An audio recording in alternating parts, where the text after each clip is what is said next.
I love your sneakers. Now you are really rocking some Converse. I love it.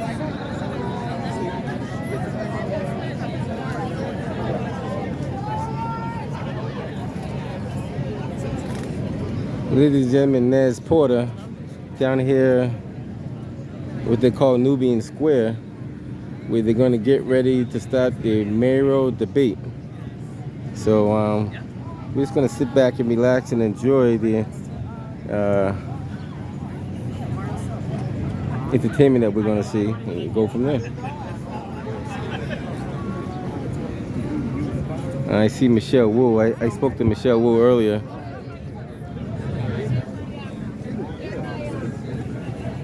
Take a quick walk around, and they're doing a nice mural over here. I want to show you this right quick. I'm gonna later on put that on my YouTube channel when they're completed. Local artists been working day in and day out on that, doing a great job over there. I just want to show you what we have here before we get started.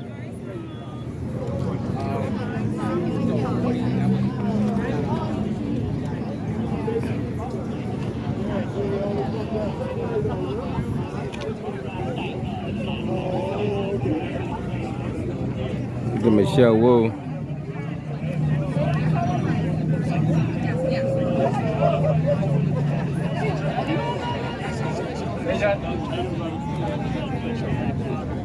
And you got Mayor Janie over there.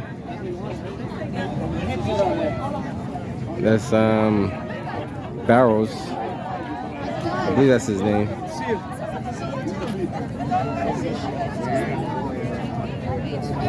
You might recognize that guy. How you doing, man? Are you all right? Good evening, everyone. We're going to get started shortly. If you can find your seats. All right, Tom, we'll catch up. What's going on, man? All right, brother. How you doing? All right. Good to see you. How you doing? Yeah, I know.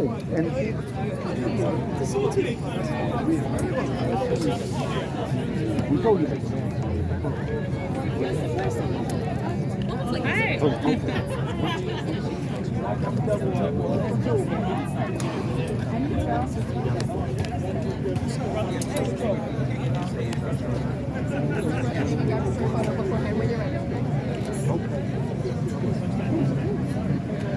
Yeah, right. We should sit back here.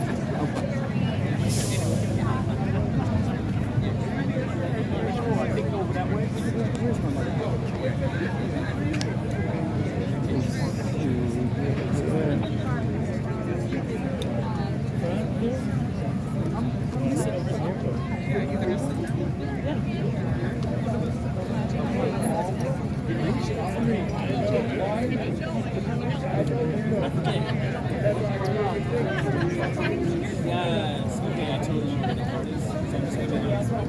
Okay, we're gonna do it again.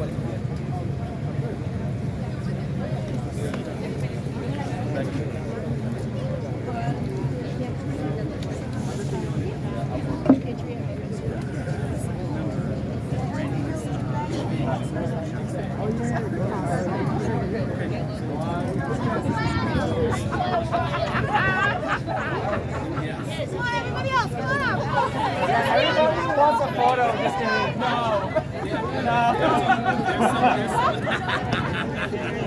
Bootleg one, right?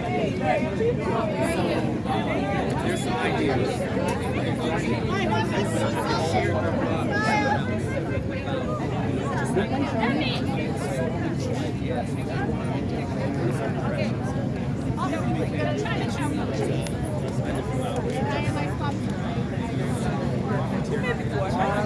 I think so. I own the Blue Rock Bakery in JP. Brad.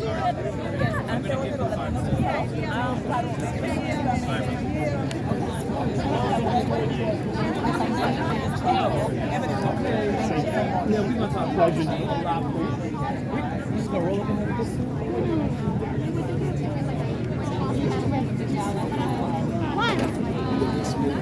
I am seeing this now. Not just looking at it. What you doing? Just see. Who? If we can take our seats. He must have left. Let me move my car before I get in trouble. How you guys doing? We're good. What's all good? I'm here for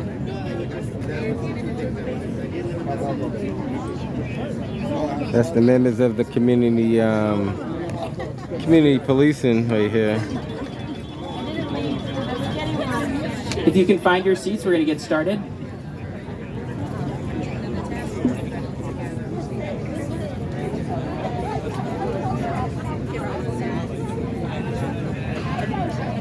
Can you send me that picture of all of us up there? You took it. I did. So it's a video. It's not a picture. Oh. I didn't take any pictures. Oh. It'll be on my YouTube channel, External Affairs Porter. All right.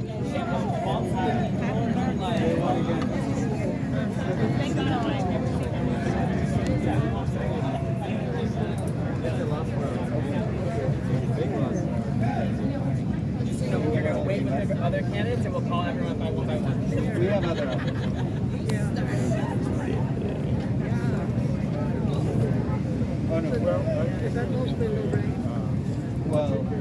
Good evening, everyone, and welcome to the Boston Main Street's Mayoral Forum. Tonight's event is brought to you by Boston's 20 independent Main Street districts and sponsored by the Boston Main Streets Foundation. A special thank you to Kajija's Express Cafe and Comcast for providing internet for our live stream on Facebook, and hello to all our Facebook viewers.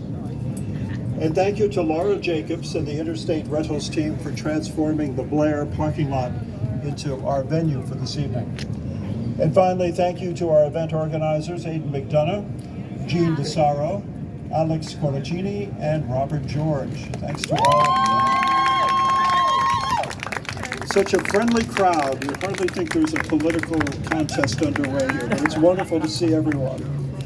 My name is Bob C. I'm the transportation reporter for WGBH News. For many years, I was the host of Morning Edition, and I will be tonight's moderator.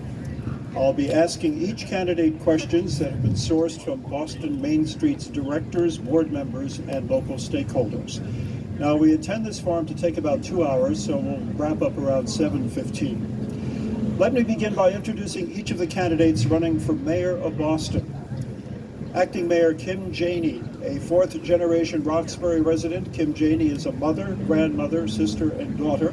She built her career as a longtime education advocate and nonprofit leader. In 2017, she was elected to the Boston City Council in a historic election, becoming the first woman to represent District 7. In 2020, she became president of the most diverse city council in Boston's history. Finally, she is the first black, first woman mayor of Boston. Welcome, Kim Janey.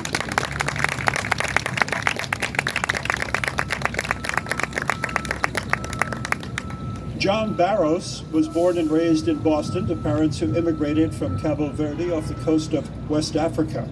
John became involved in his community as a teenager through the Dudley Street Neighborhood Initiative, which he later went on to lead for 13 years as its executive director. John has served as a member of the Boston School Committee and is the city's first chief of economic development under the Walsh administration. For more information on John and his policies, you can go to barrosformayor.com. Welcome to John Barros.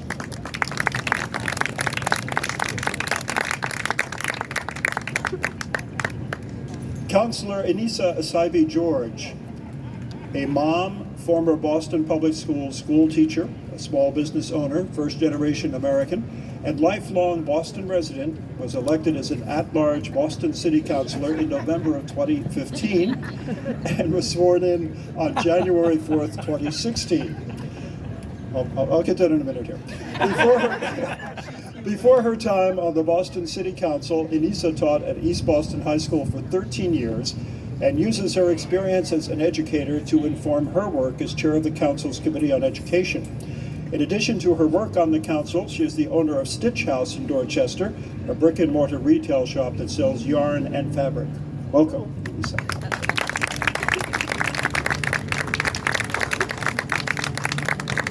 Councilor Andrea Campbell, as a Boston City Councilor representing District 4, which includes large sections of Dorchester and Mattapan, as well as pieces of Jamaica Plain and Roslindale.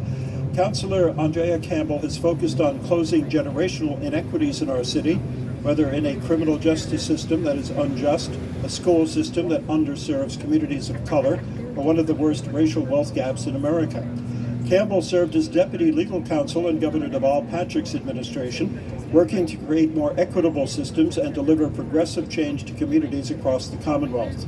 In 2015, Campbell defeated a 32-year incumbent to become the first woman and second ever District 4 City Councilor. And as the first black woman to serve as Boston City Council President, she championed an agenda that put racial equality at the top of Boston's priority list. Welcome to Councilor Campbell.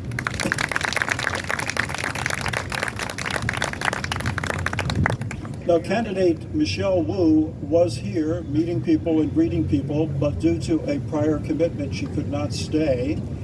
But we have submitted all the questions that we're going to be asking our candidates here, and she's going to be submitting answers to the Main Street Board of Directors. So we want to thank her for at least making an appearance tonight and meeting us. This, of course, no matter who wins, is a very historic election here in the city of Boston, and a reminder that it's coming up September 14th is the primary. Just a few weeks. It's going to come up very quickly. And after that primary, there will be 2 candidates left who will compete on the November 2nd ballot. So it's really important that people pay attention now in the days ahead to what the candidates are saying.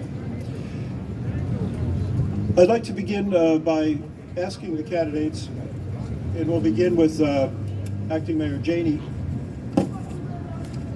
And this will be the same question for all of you as we begin, and we ask you to take about 3 minutes for your response. Could you, in your own words, speak to the Main Streets organization's relationship with the city and the challenges its members face? How would you help them meet those challenges? Thank you so much, Bob. First, I want to start by saying happy birthday to my mom, who turned 75 years old today. And I will make my apologies that I will have to slip out a little early to be with family and to celebrate my mom. I also want to take just a moment to thank the organizers of this event. Thank you, Bob. Certainly thank you to the candidates on the stage. Thank you to all of the Main Streets organizations across the city of Boston. So many Main Streets represented here in the audience. And I just want to give a special shout out to the host Main Streets organization of Robert George and certainly President Harris Hardaway for hosting us here in the Blair Lot. You know, I am old enough to remember when Blair Supermarket was here in Blair Lot, when Robel's was across the street, when there was a Woolworths here. You know, this was the place that my family shopped here as I grew up right up the street in Highland Park. My father grew up right over here in Orchard Park. And so Nubian Square has always been an important part of Boston's history. And our main streets are so incredibly important to all of our neighborhoods. They really are the lifeline, the heartbeat of all of our neighborhoods in terms of helping small business owners you know, be successful. And it is not always easy as people compete with large malls in the suburbs. I do believe that there is much more that we can be doing to support our small business owners. And I'm really proud of the work that has already been happening, certainly in my administration over the last several months, building on good work that was already happening, lifting up small business in Main Streets. Main Streets is not a new phenomenon here in the city of Boston, but has new challenges due to COVID-19 and how that has impacted our small business community, and making sure that they are supported, that they are able to keep their doors open, not just you know, through the pandemic, but be successful and able to thrive beyond the pandemic. And this is why we have done a lot to support small business, whether investing millions of dollars, $16 million into small business support, whether that be the pilot program that we launched a few months ago to support Main Street workers with free access to blue bikes and Charlie cards to help them get back and forth to work, and all of the other initiatives that we are currently working on. I just want to end by extending my gratitude to the Main Street directors, to the boards, and all of the businesses that make our Main Streets vibrant places in our neighborhoods. It is so, so important, and want to continue to lift you up as we continue to battle COVID-19 and to celebrate the good work that you are doing. So thank you so much. Thank you. Candidate John Barros, in your own words, speak to the Main Streets organization's relationship with the city and the challenges the members face, and how would you help them meet those challenges? Thank you very much. I too would like to say happy birthday to Mama. Because mothers are special people and make amazing sacrifices, and you should celebrate. And so 75 is real. And then I want to thank all of the directors of our Boston Main Streets and all the board members and those who volunteer to support the lifeblood of Boston's economy. Our small businesses keep our city going. They employ local residents. They are the character and the personality of our neighborhoods, and so important and so special. As a small business owner myself, I have the luxury of also experiencing what it means to be part of a Main Street. And it is important that we have a place where we can come together to think about the larger character of our neighborhood, of what's happening and what should be happening, envisioning together about what can happen. But I also had the immense pleasure and honor to come in as the first Chief of Economic Development and to disturb your lives as Main Streets as we try to create a whole new department and bring economic development together and try to establish a new small business unit in the city. And proud to have done that work at the City of Boston, but it's work that's not done. We've done some amazing things like double the budget of Main Streets, but that was a quick hit because the budget wasn't that large to begin with. We've done some amazing work in terms of increasing capital available to small businesses, but so much more needs to happen. In fact, in economic development, many of you know that the program moved to economic development, but a lot of the processing still exists with D&D, and it is slow and slow going and not efficient. So, when you ask me about the problems that Main Streets faces, it is, in fact, in having a quicker response from the city to be able to get the resources that are needed. It is, in fact, in having more flexible funds for our businesses that allows us to be more creative in our Main Streets and support businesses and entrepreneurs in ways that we can fill in all of our storefronts and create the kind of place that businesses thrive. It isn't also providing services to those who are hanging around in our main streets because they can't find services elsewhere. In many ways, homelessness in Nubian Square has become a major issue. Drug use, some of the assaults that we see on the streets.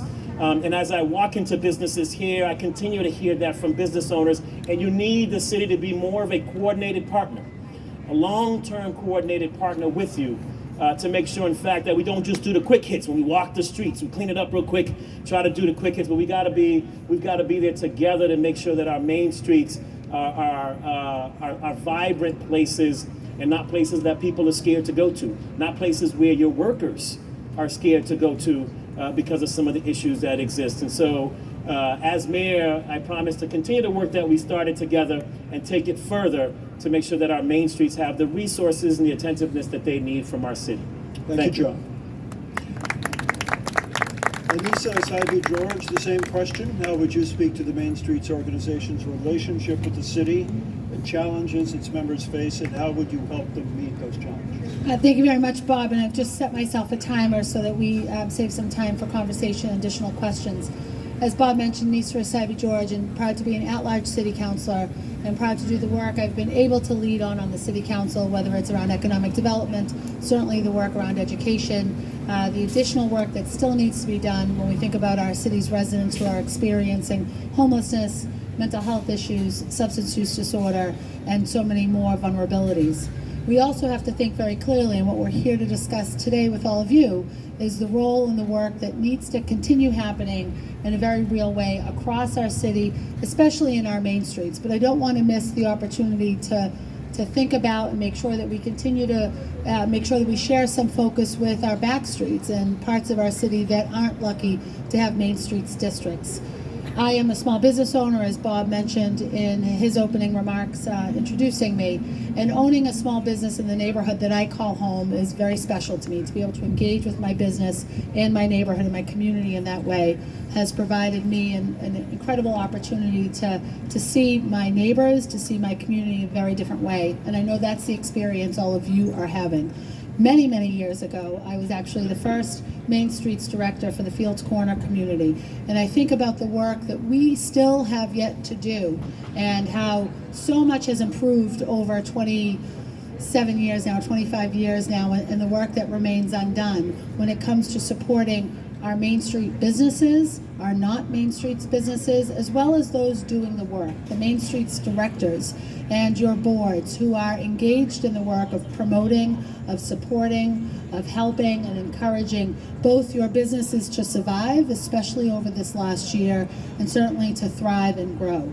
And as a small business owner, I know the devastation that many of you have experienced, that your businesses have experienced, and the impact we should be supporting them and playing in helping our city, our neighborhoods, and our communities really come out of this pandemic on the other end. So much happens in our small businesses. So much happens in our communities that have thriving business districts. We've got a great deal to do, and only what we can do and get done is what we do together. So I look forward to doing that work in partnership as your mayor with all of you, letting you lead this work, especially as it relates to your specific districts, both with additional resources. A tremendous amount of funding needs to come. And when I think about the ARPA money, the ARP money that's coming into the city, it needs to get into the hands of our small businesses across our city. It needs to support your work every single day. So I look forward to all of that. Today's I think in-depth conversation about your work in particular and what we need to do in a very different way.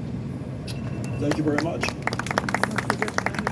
Andrea Campbell, the same question. Speak to the Main Streets organization's relationship with the city, the challenges members face, and how would you help them meet those challenges?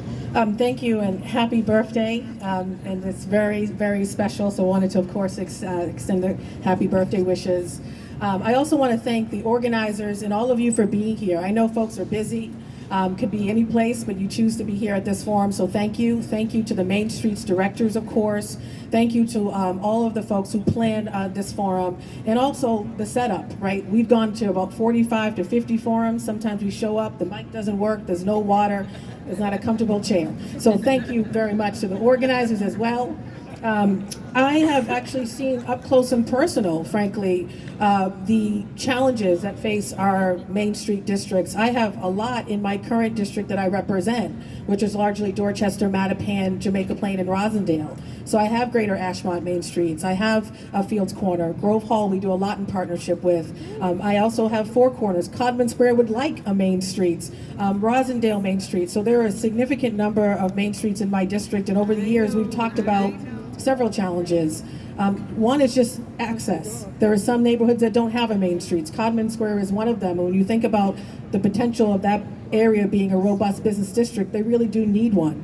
We've talked about the lack of resources and the inequity in resources. Some have more resources than others, some more staff, obviously more partnerships, etc.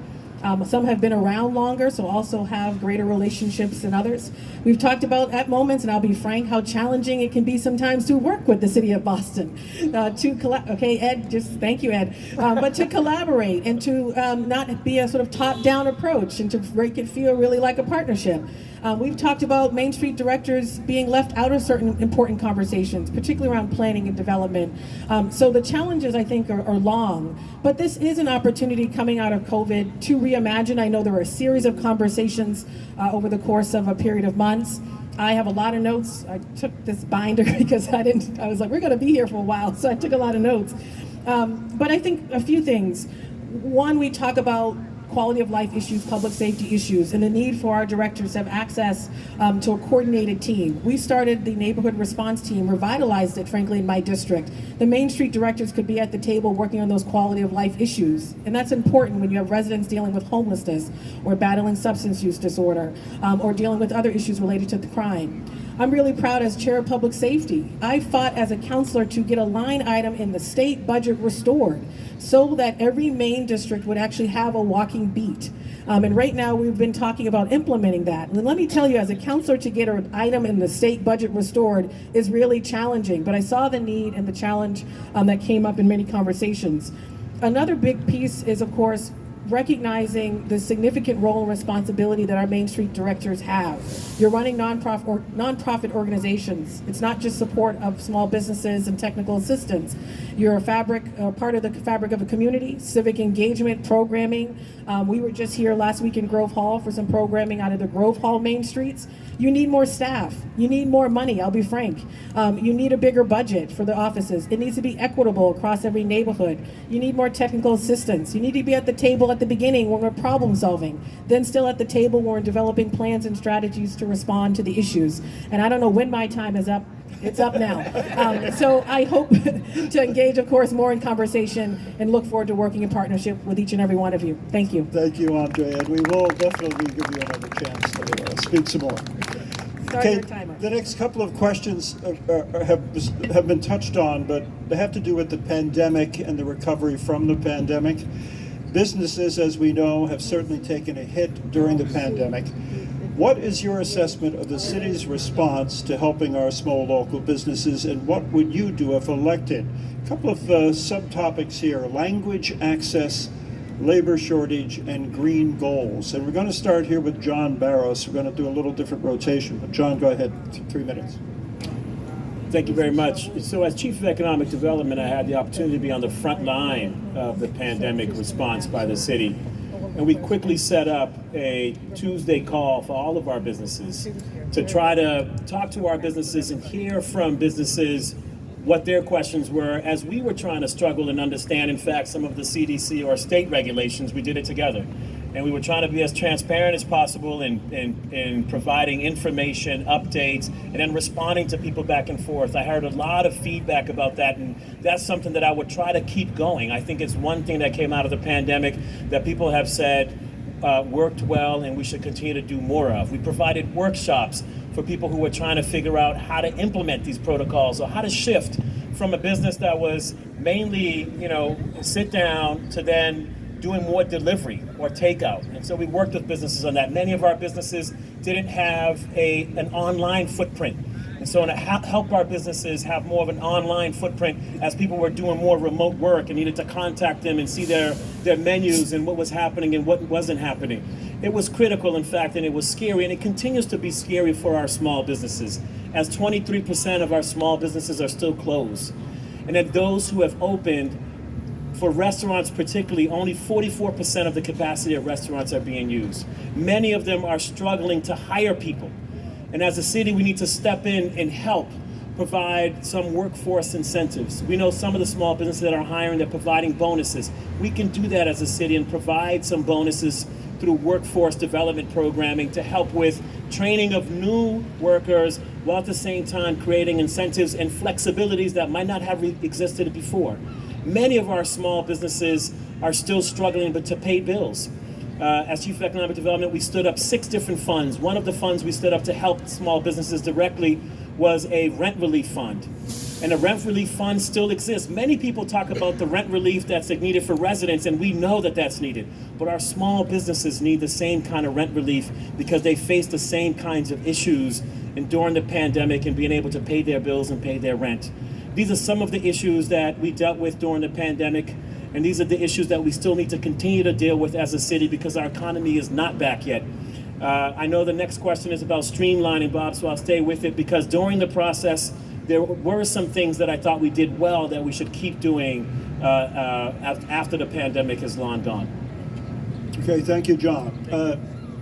Turning next to Anissa Asabi, George, the same question about your response to how the city responded to helping the small local businesses after the pandemic, and what would you do if elected to help them come back? Sure. So it's about the response a year and a half ago, or a little bit more than a year and a half ago, as well as the continued response today. We have so much work to still do to support our small businesses who have been devastated by this pandemic. Going back a year and a half ago, and actually beyond that, throughout my time on the council these last 6 years, I've had the pleasure to get to know many of our small business owners across our city. I've had the pleasure to get to know and understand their needs pre-pandemic, and certainly during the pandemic. I spent a great deal of time working with and talking to and understanding the added pressures on our small businesses across our city. And for sure, it is around just making ends meet every single day. We talk a lot about creating new opportunities for our small business owners, for our city's entrepreneurs, for those working in our main streets districts in particular, but across our city and all of our small businesses and small business districts. But still too many small businesses are trying to just simply keep their head above water. And as we look to stabilize our local economy, we have to look to those federal funds that are coming in. I've suggested over the course of the last couple of months in particular, as we're starting to receive and prepare to receive those federal funds, that ARPA money, the ARP American Rescue Plan money, should be spent in two ways, in two very significant ways. One, around the opioid crisis and supporting those who are dealing and facing the challenges of homelessness, substance use, and stimulant use disorder, as well as mental illness. And the other is helping our small businesses become whole, because many of you have spent this last year and a half really sort of robbing Peter to pay Paul, and as we discussed earlier, also Paul Jr. There are bills that have to get paid, and there is support that we still have left to give when it comes to our small businesses. And then we have to think about ways going forward to help our entrepreneurs think innovatively about the future, thinking about the opportunities that this crisis has created and how we can use these federal dollars and city resources to invest in that opportunity, to invest in that future. I'm committed to that in my current capacity as an at-large councilor and working and continuing to work on that as your mayor. We need to make sure that our small businesses truly have a seat at the table. We often rely on the big boys to inform the work, but it is, we affectionately refer to it as our mom and pops, but our truly locally owned businesses should be informing the work every single day. And it's about paying the bills, it's about growing your business, it's about increasing your online presence and learning and trying new and innovative ways to engage with consumers, supporting your employees so that they can help you continue to grow that business and continue to feed their families and invest in your communities. But it's more importantly, I think the most important piece is making sure that your voices, your experiences can lead and inform and drive the agenda of the work of the City of Boston, and certainly create a stronger partnership, and then one that can grow and influence the work at the state level and the federal level going forward. Thank you. And Andrea Campbell, your response to the same question about how the city has responded to helping businesses after the pandemic, and what would you do to help them recover? Thank you. I'll use Anissa's timer.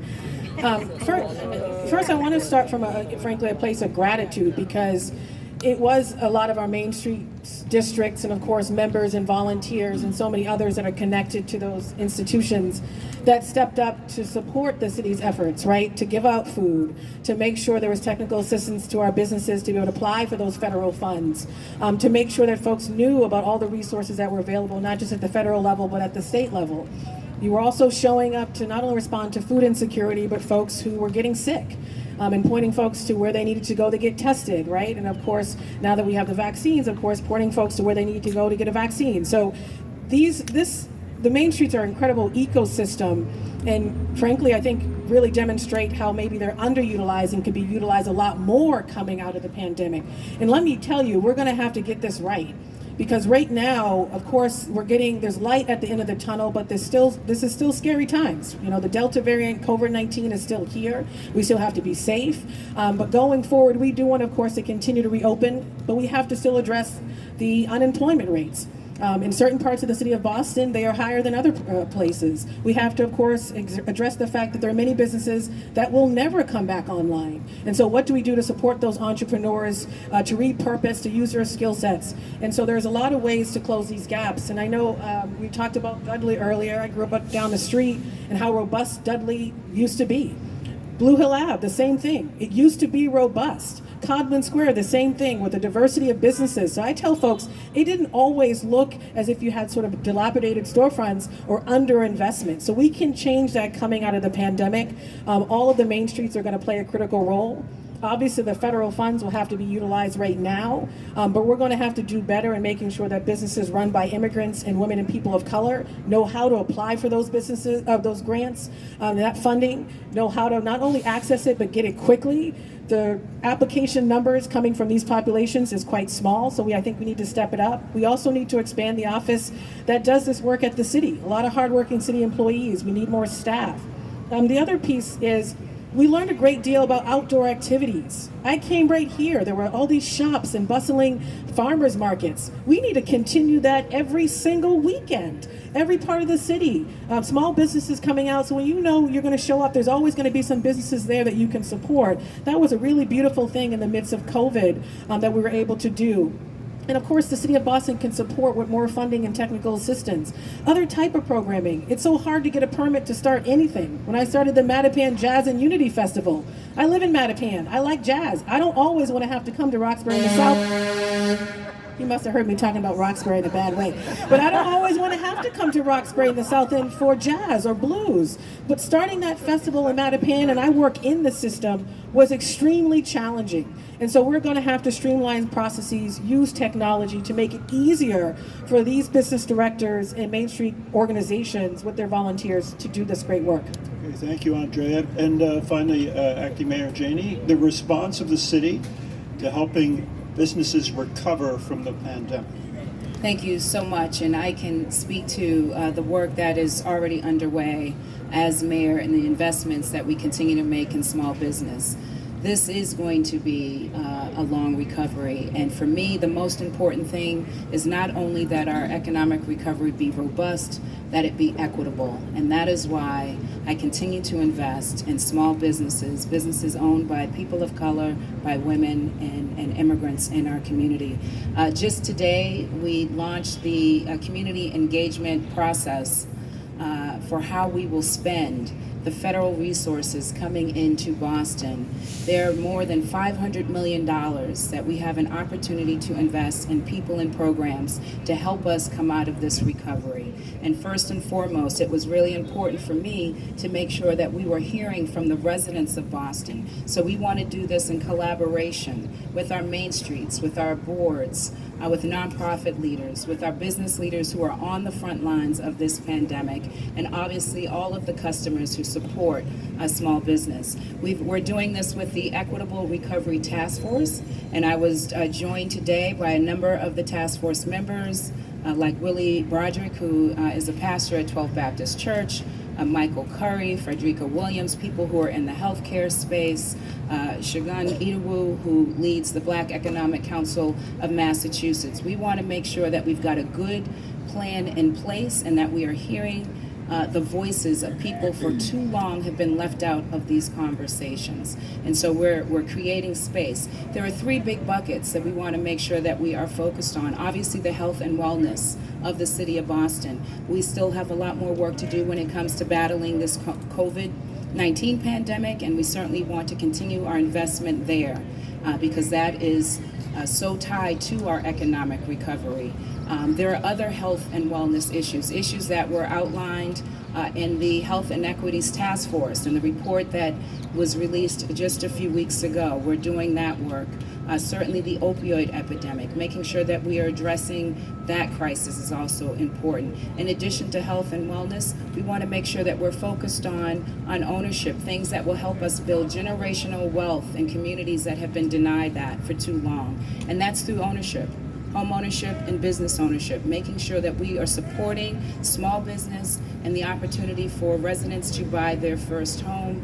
And then finally, we also need to continue to do work around workforce development and wages, making sure that people have an opportunity for good jobs. And all of this, we've got areas of language access, of the digital divide, how we are making sure that we're focused on green jobs and addressing our climate crisis here in Boston and across our country. We have a lot of work to do, but we're going to do that work in partnership with all of you. And so I encourage you to get engaged in this process, to make sure you either participate in a meeting, whether online or in person. There are surveys. There's lots of ways for folks to get engaged to make sure that you are helping to shape how we are investing in the future of Boston. Thank you so much. Thank you. Moving on to the next question, which is also related to the pandemic. During the pandemic, a lot of city processes were streamlined to help businesses cope with the challenges they were facing. For example, outdoor dining became a very easy process for businesses.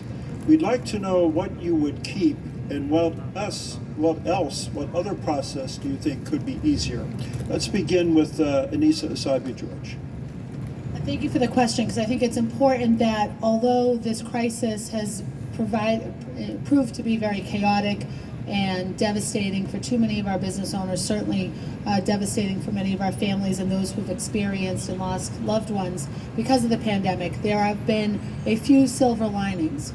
We very quickly were able to pivot from everything being on paper to putting a few things online.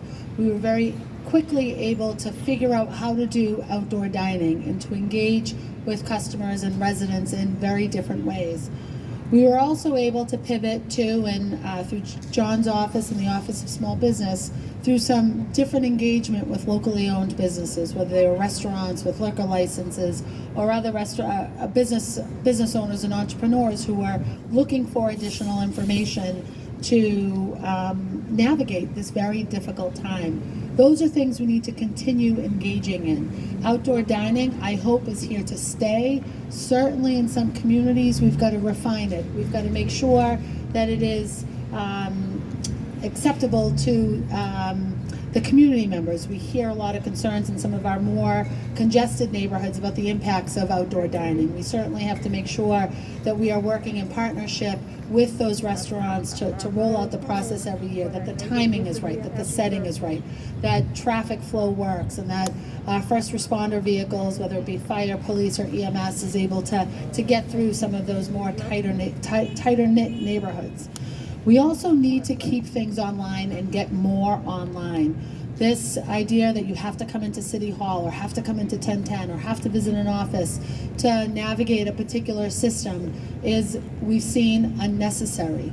We do have to make sure, though, that we are able to continue our communication with our entrepreneurs, with our community members, especially in the languages that they speak.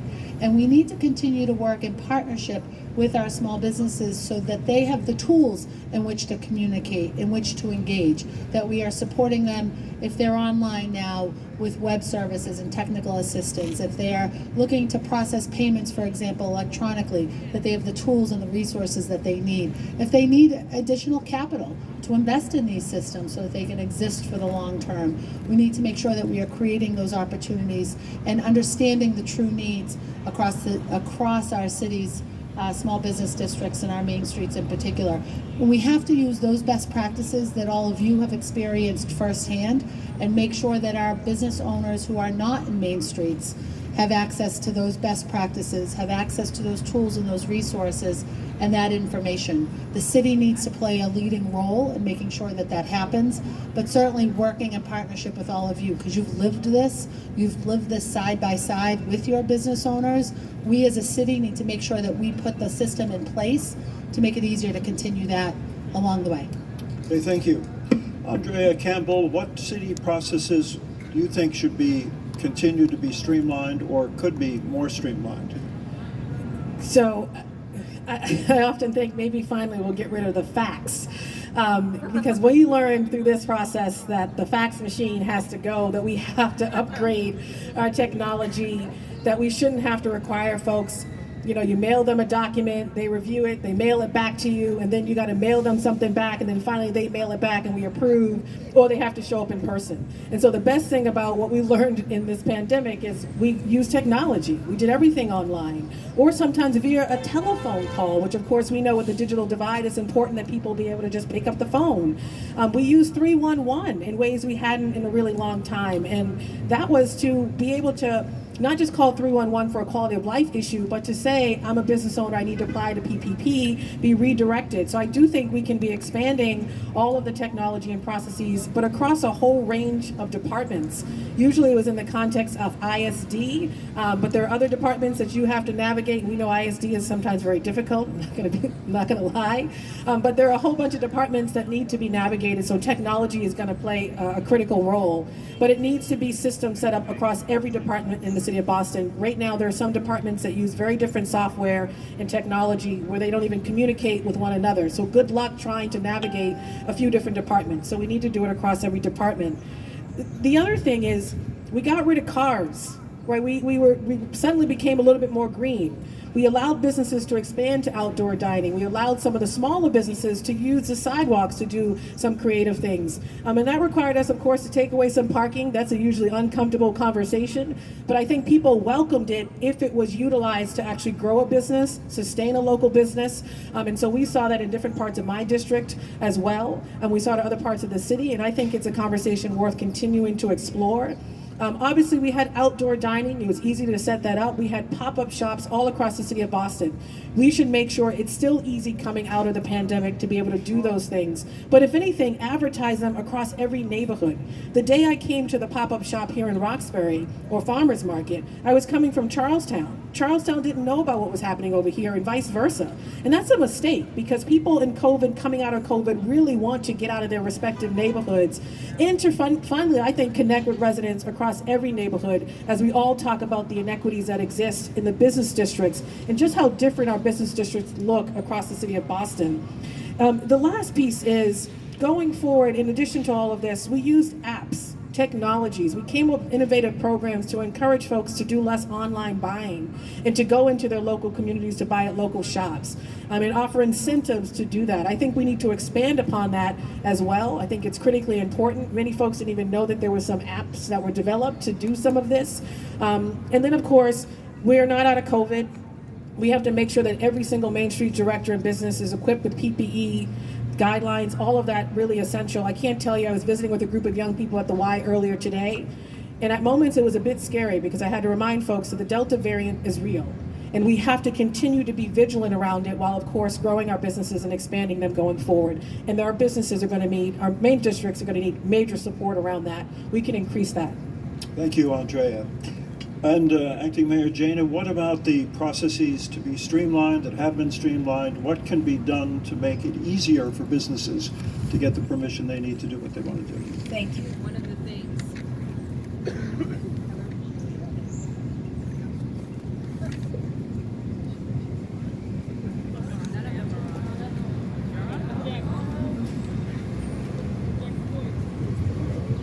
I'll give him just a second here.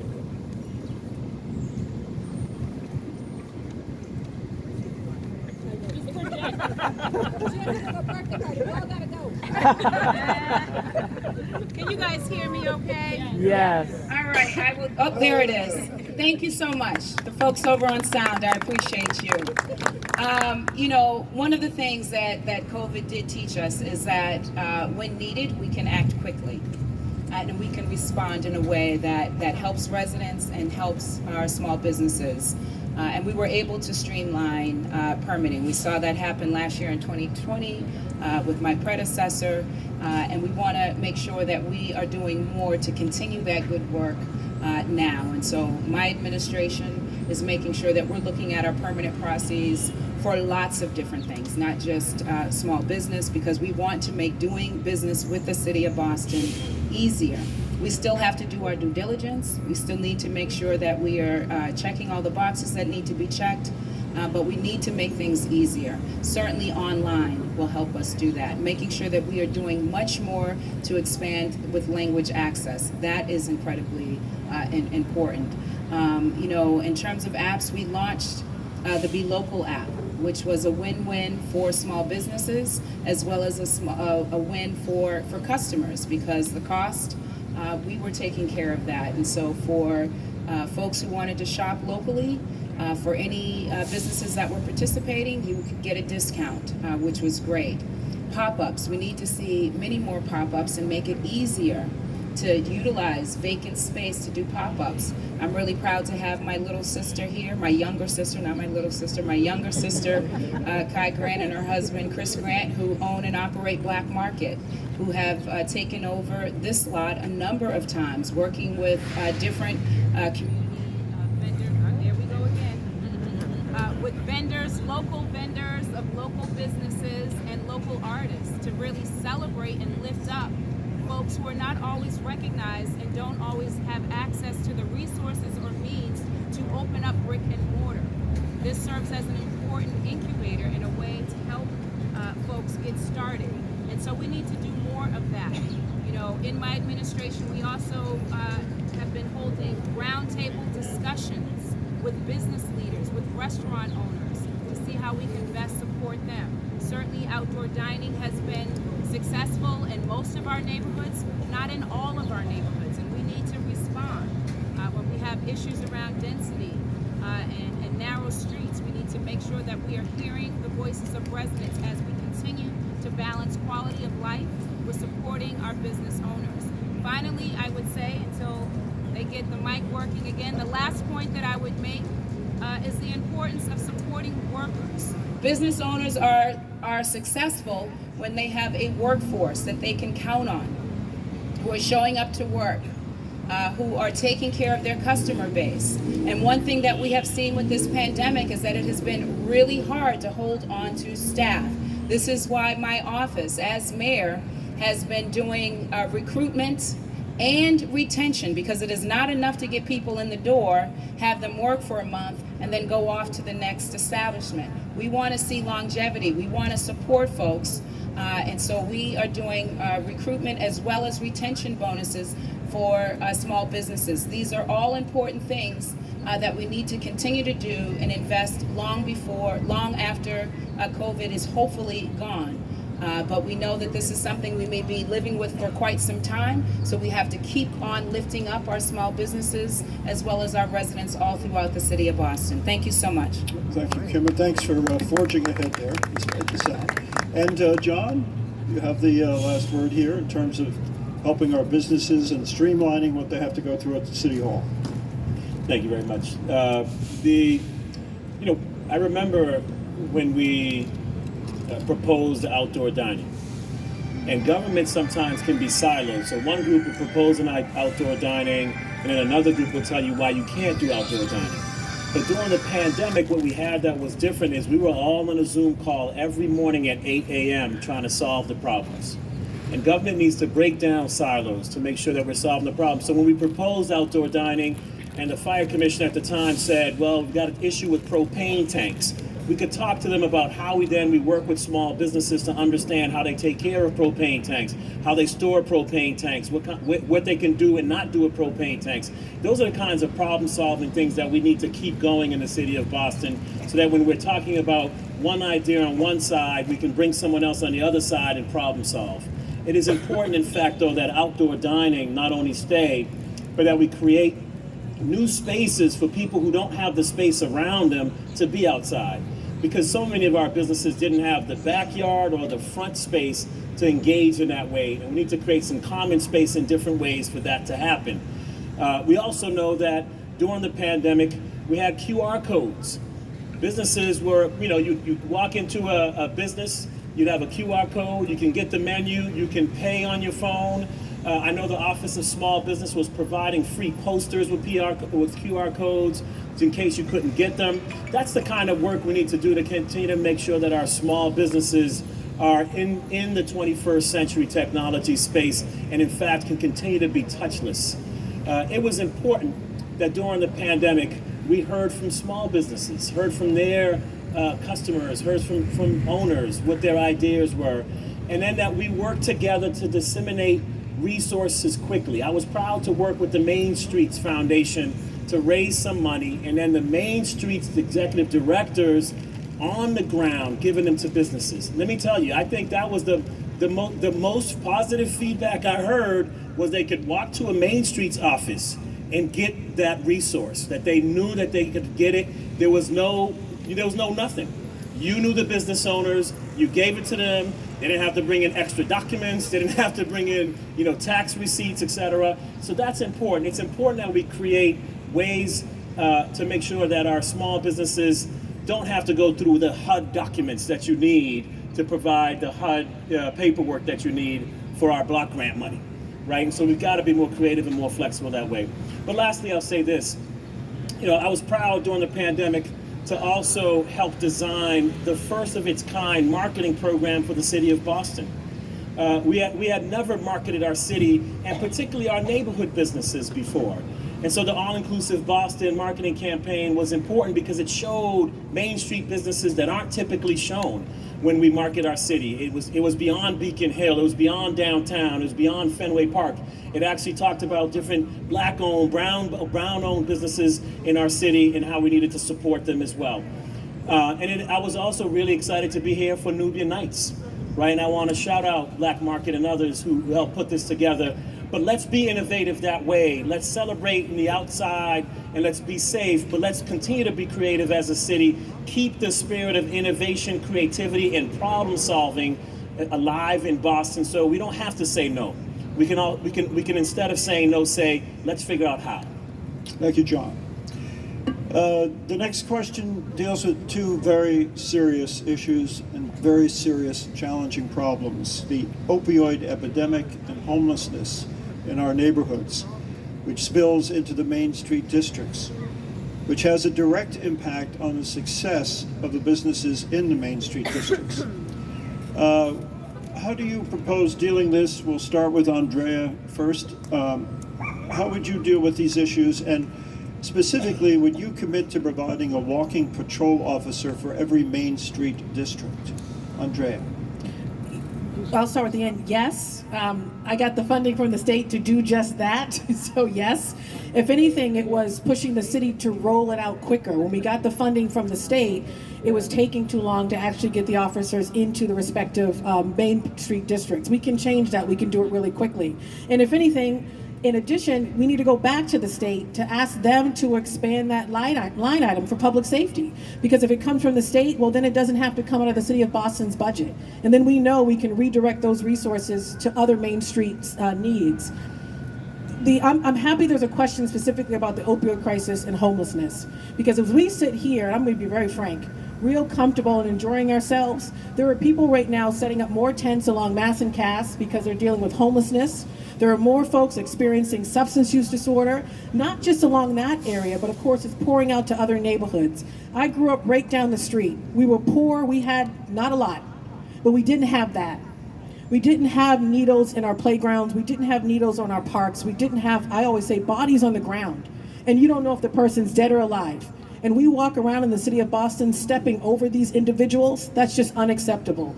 So COVID-19 is one public health crisis we have to continue to deal with, but this is the other public health crisis that the city of Boston must step up, because if we don't, it will get worse. And I'm speaking about this with such passion because I've engaged so many residents and business owners who are beyond frustrated with the city that we're not doing enough to address it. I sent out a letter and put out a plan informed by residents and business owners to our previous mayor and to the governor to say we needed a public health professional at the mayor's cabinet level to oversee this issue and to coordinate all the folks that are involved. We needed a responder unit. So all of our city employees, first responders, departments, working in partnership with our local hospitals, community-based health centers, mental health professionals, recovery specialists, supportive housing specialists, all together, the same people responding as a unit, sharing data, sharing information, holding each other accountable to decentralizing services and getting folks the help they need, not just in the short term, but in the long term. And so I'm continuing to push these ideas and to push for implementation, not only by the acting mayor and the administration, but also for other players to step up too, including the governor, including the state. And I'll just stress this. No one should have to wait to the next mayoral election for us as a city to get a handle on what we're seeing in these neighborhoods. And if it does continue to get worse, it's going to be harder to address. People say we don't want Boston to be like Seattle or Los Angeles. Well, we better be careful, because more tents are going up and we could very much end up there if we don't step up. Residents are really angry, Frank. They're not frustrated, they're angry. I get the calls and emails late at night saying we have to do more. There are a lot of great ideas informed by residents on the table. We need the city to take action and to implement those ideas, and all of us to show up to do that work in partnership. Thank you, Andrea. Let's turn to the acting mayor, Janie, right now. What is your strategy to deal with these very challenging and serious problems, and would you commit to providing a walking patrol officer for every Main Street district? Yes. Is this on? Can you hear me? Yeah. Thank you so much. You know, I know a lot of folks are frustrated that people are sick, that people are addicted, that they have substance use disorder, that they're living in streets. This is a very difficult time, particularly for those who are experiencing that firsthand, who are going through these very issues, not just for the residents or the businesses that are impacted by this issue. I live right up the street. Not just grew up the street, I live here. And so I see firsthand and I understand this issue from a deeply personal level. When I was growing up, my uncle was found dead with a needle in his arm. And in the 1980s, no one cared about that. He was black, he was poor, and he was gay. This was a criminal justice issue back then. We have learned a lot since then. We have learned that this is a public health crisis. And here in Boston, like cities all across our nation, we are dealing with the results of Big Pharma and what they have done to purposely get people addicted so that they could make money.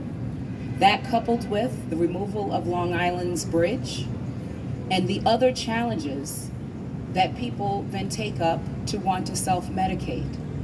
This is a deep, serious, complex issue.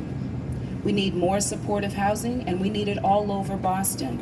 Fortunately, the governor has finally moved to de-densify services so that they're not all concentrated in one area of our city. But we, yes indeed. But we also need to make sure that other municipalities are ready to step up and do their share. Too much of this burden has fallen to Boston.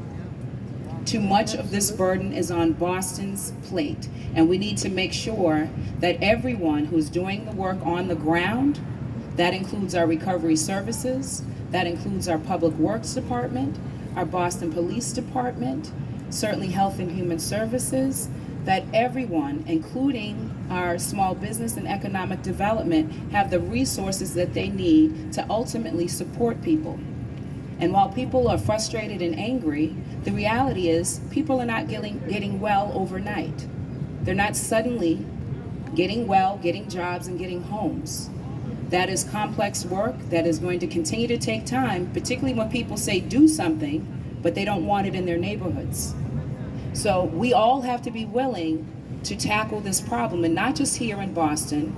The other municipal mayors that I work with through the Metro Mayors Coalition, and making sure that we are lifting this up and also putting pressure on the governor to get these programs up and running in other municipalities across the Commonwealth, because it can't continue to fall on Boston.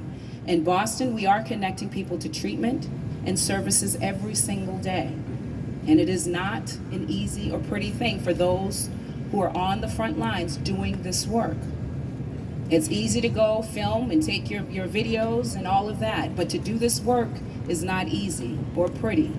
But they are getting connected to services and to supportive housing. We are building supportive housing, not just in that area, in other parts of Boston, other parts of our city, but we need other municipalities and towns to step up and also do their fair share. We also have long-term plans, in addition to the ongoing everyday work, long-term plans around building up the recovery campus and also looking at other sites.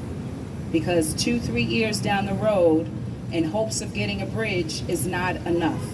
We need other alternatives in terms of housing and support for people who are ill. I want to remind us, this isn't about an intersection of mass and caste. This is about individuals who are sick and need support and help.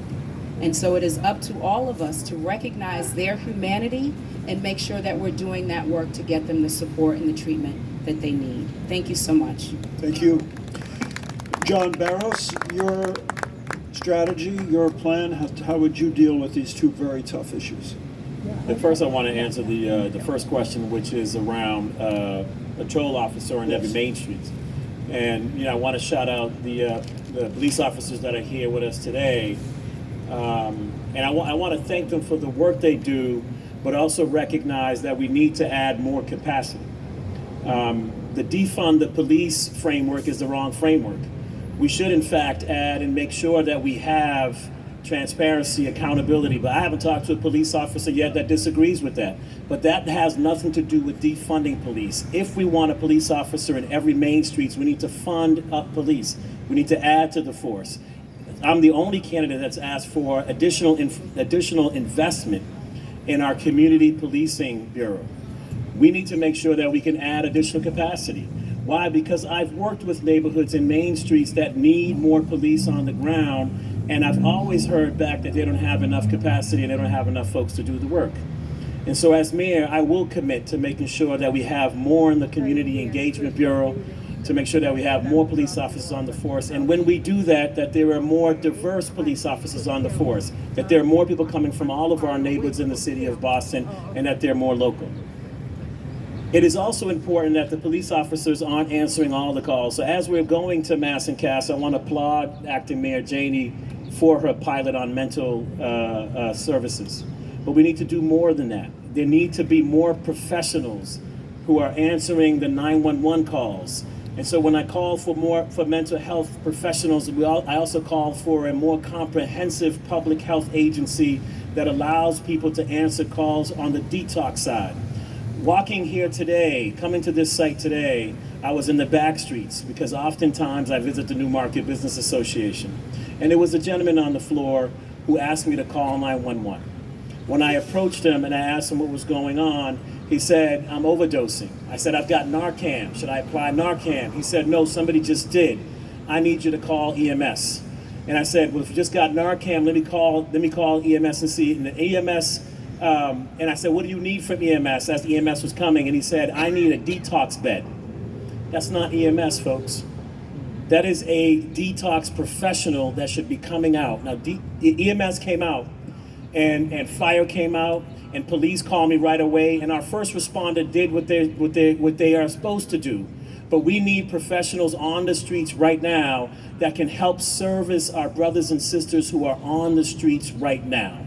We can't talk about seeing these people as humans unless we're going to treat them as humans. We just had another fatal stabbing.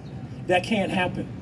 We've got to protect our folks. I was there on a pop-up clinic the other night providing vaccines for people on the streets. This brother rushed up on me and he said, man, you're here, I don't need a vaccine, but I need a job. And I said, who are you working with? I need somebody to help me get a job. And so we exchanged numbers to try to do that. I'm not a caseworker. I can't do that. We need people on the streets today that are going to help people find housing, permanent housing, going to help people find detox beds, and going to help them get their lives together. People aren't just hanging on the streets because they want to be hanging on the streets. And it's getting worse every day. The last time we did a survey out there, over 67% of those on the streets aren't from our city. And I just met somebody today that came from Philadelphia. People are coming from all over the country because they're hearing that you can come to Boston, you can hang out on the streets, buy drugs, and shoot up. This is not cool. This is not who we want to be as a city. We need to act now. Thank you, John.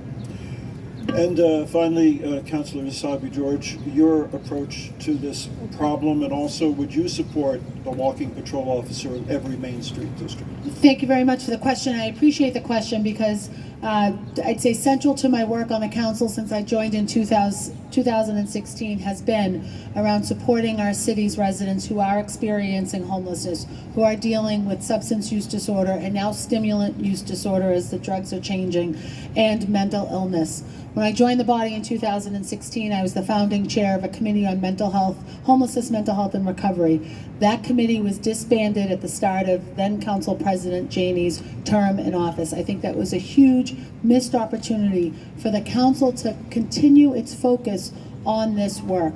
We are certainly dealing with the issue and the challenges that too many Bostonians, and as John mentioned, too many non-Bostonians are facing here in the city. The number, in fact, is up to 70% of individuals coming to our city looking for help are not originally from the city of Boston. I do not believe in building a bridge around this city, a wall around this city. I believe in building a bridge to Long Island and investing, especially with some of the infrastructure dollars that we'll get later this year, investing in that bridge, investing in the facilities and in the programs that will eventually happen out on Long Island. But we have a crisis of epic proportions today as it relates to what's happening to individuals at the intersection of Mass and Cass, what's happening here in Nubian, what's happening in Andrews Square, what's happening in downtown, in the North End, and across our entire city.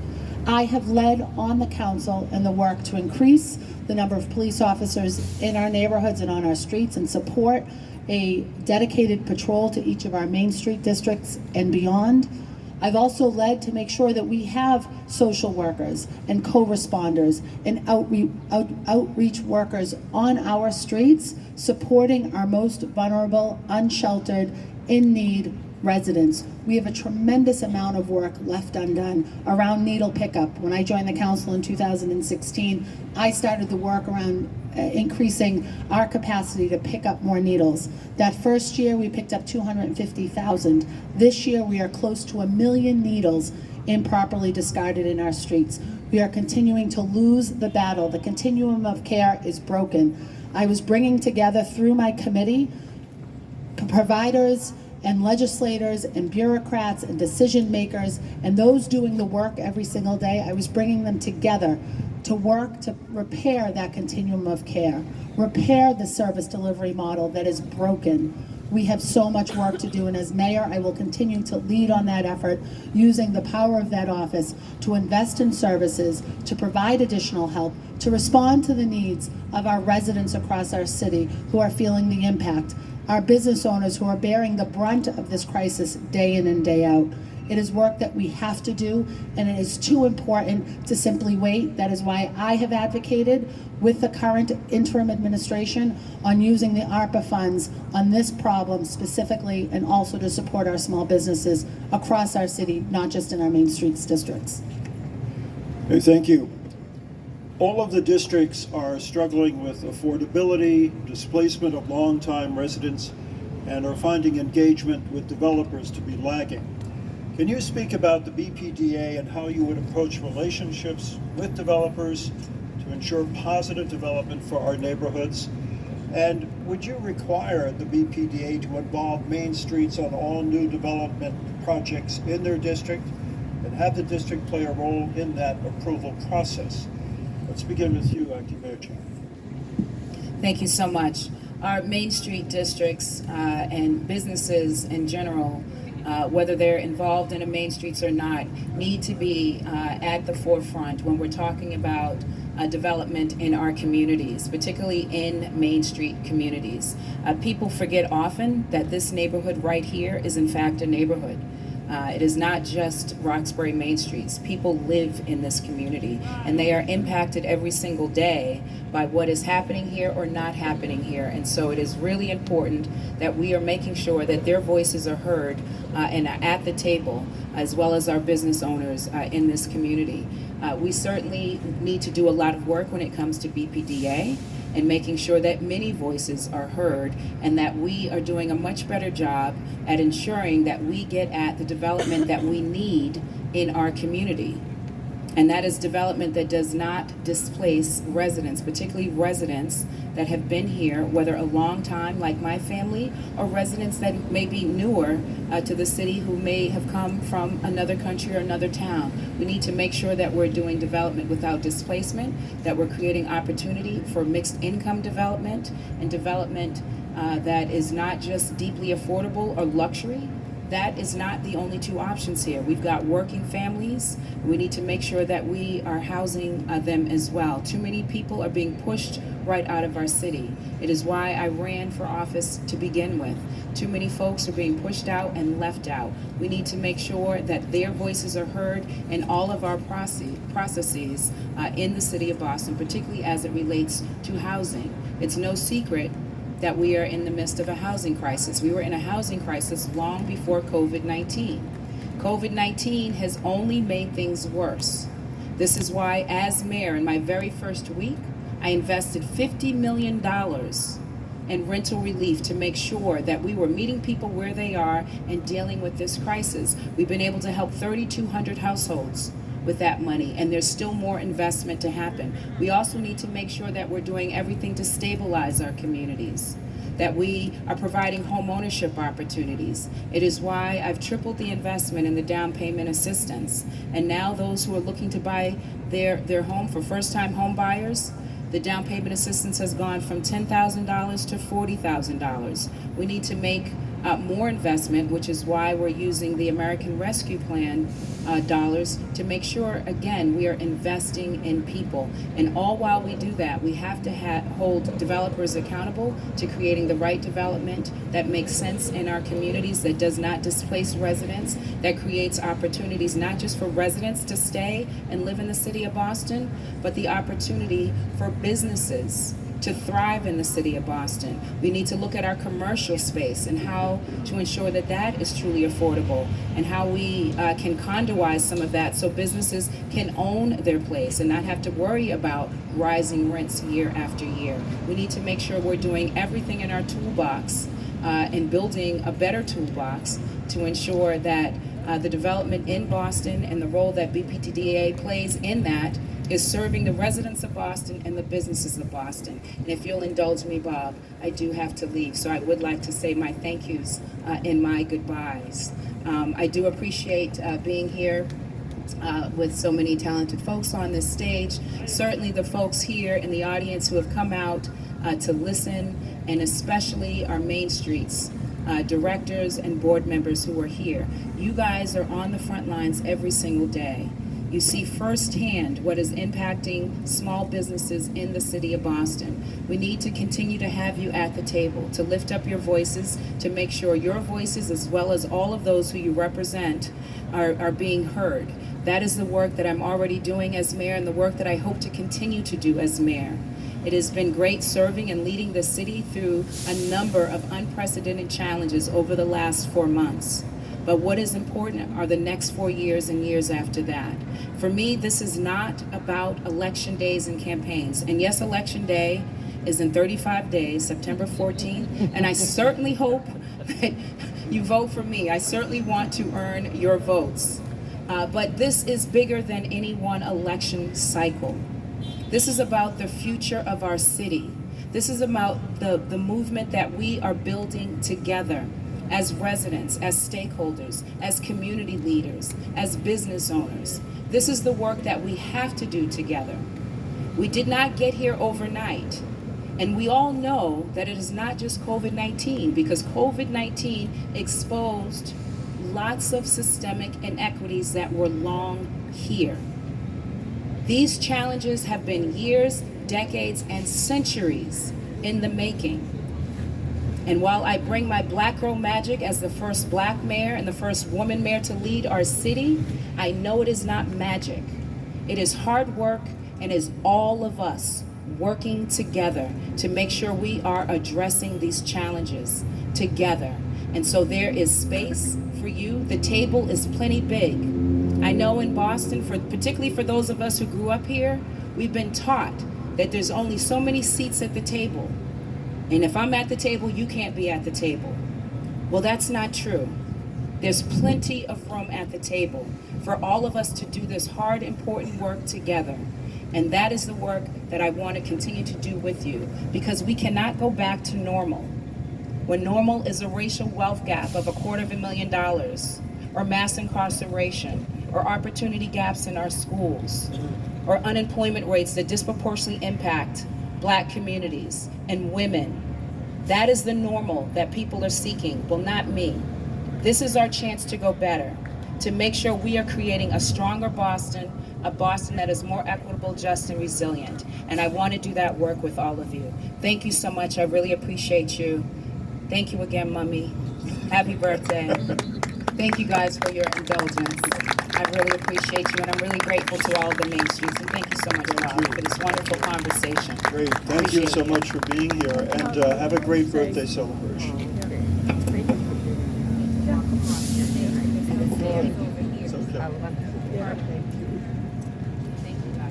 Thank you. And John Barros, let's turn to you for this question about development and making sure that the Main Streets organizations are involved in what's being built in their neighborhoods. Thank you, Bob. I spent 13 years as the executive director of the Dudley Street Neighborhood Initiative, working in partnership with many in this neighborhood to try to make sure that we can improve our neighborhood but not be displaced in our neighborhood.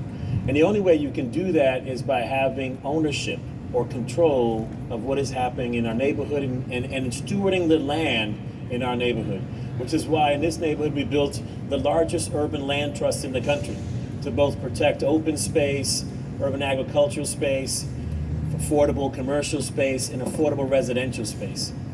As mayor, I will commit to work with neighborhoods in the same way that we've worked in this neighborhood to establish a Roxbury master plan where we decided how we were going to move forward in this neighborhood, and then a Roxbury Strategic Master Plan Oversight Committee to look at all of the developments and then make sure that we, in fact, are sitting there in a leadership position to have a conversation about what's happening in the neighborhood. It's not a perfect system, but it is a system that engages and allows neighborhoods to lead.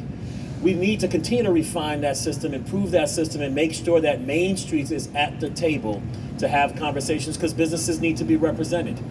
It is clear that the BPDA doesn't always work well with neighborhoods, but we have really good models of when it does. We have really good models of when you can use the tool to assemble land. You have really good model when you can create an Article 50 and make it work so that it works for neighborhoods and on behalf of neighborhoods. But building capacity in neighborhoods to doing that work is really important.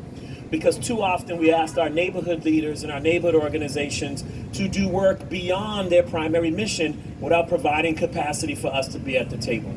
So it's important, if we're going to ask Main Streets to be at that table in that way, that we provide the capacity for Main Streets to do that.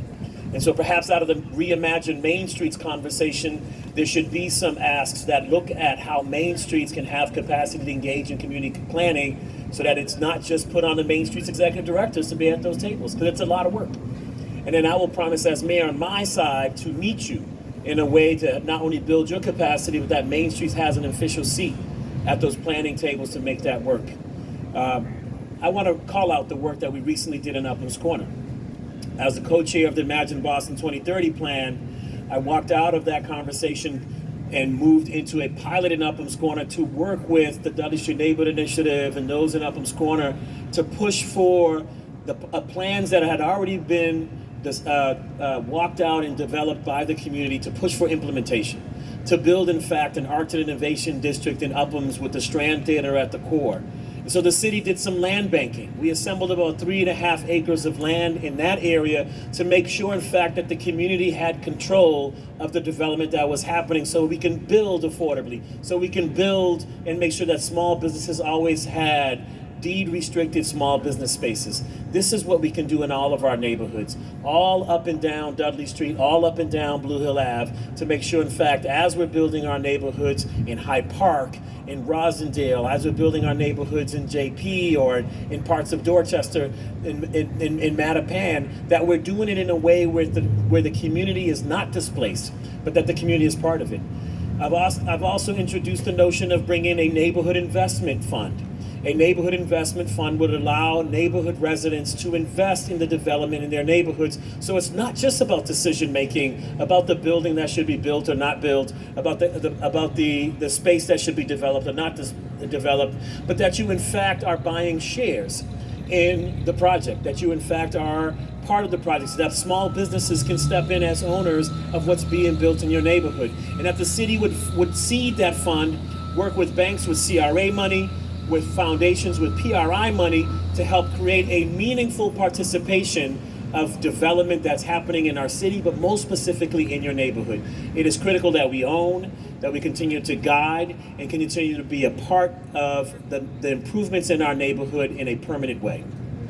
Thank you, John. Anissa, Saibi, George, same question about the relationship with the city planning department and making sure that neighborhoods are in fact involved in the process. Great, thanks. And I think this is a really important question, whether you're a Main Streets district or just a resident in any one of our city's great neighborhoods. Our master planning process is flawed because it doesn't adequately incorporate the voices both of our residents and our small business owners and those that are leading the organizations through that work. We need a more robust master planning process that includes your voices, especially because you, as leaders of your Main Streets organizations, whether you're the director or a member of the board, have your pulse on the conversations that are happening in your district and with your business owners and their employees and the consumers and the customers that come in. Through the BPDA process, we have to separate planning out, and that has to be a reflection of that master planning process. And for sure, you need a seat at that table. We need to also make sure that you have a seat at the table in any one of those projects, and that when we build, and we should be building more mixed-use development, that we're also supporting the capacity and the interest in that commercial space on the first floor. That we as a city are helping you cultivate those entrepreneurs that will occupy that space. That we are tapping into the business community and the entrepreneurs and the innovators and the risk takers that exist already within your district. That we are investing in their planning, that we're investing in their future, and saying if there's one here in Roxbury that could perform in another community, that they should have that opportunity. We as a city should be a vehicle and a supporter and an investor of that opportunity. We also need to make sure that we are improving the notification process. Through my capacity as an at-large city councilor representing the entire city, I have led on the work and led the conversation, and we've got work left to still do on this, on mandating that notification process when new development, when new projects are coming to a community. Leaving it to a simple flyering of a particular neighborhood leaves too much to chance. It doesn't allow for appropriate language notification. It doesn't provide for confirmation that that notification was delivered. That is work that we can do together. That is work that we can lean on you to support us as the city and the BPDA as an agency on that work.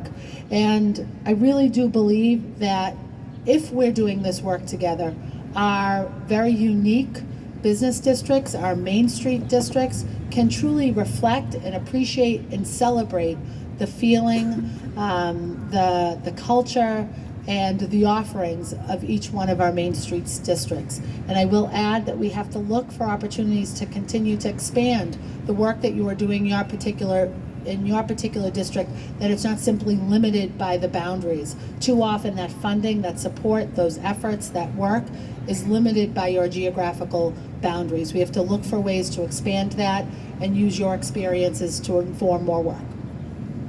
Thank you. And Andrea, you have the last word in this planning issue. How would you approach it? So the short answer is yes, the Main Streets absolutely need to be at the table, and we've seen those inequities just in my own district because there is no requirement and designated process by the city.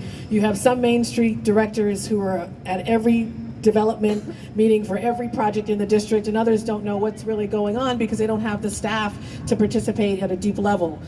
So the short answer is yes. I think we need to design the processes, but also recognize that every Main Streets district is different when it comes to their human capital. And so for some districts that have less human capital, the city of Boston should supplement and make sure that there are enough folks there to participate, because there's a lot of development happening in the city of Boston, and it's difficult to show up at every single project.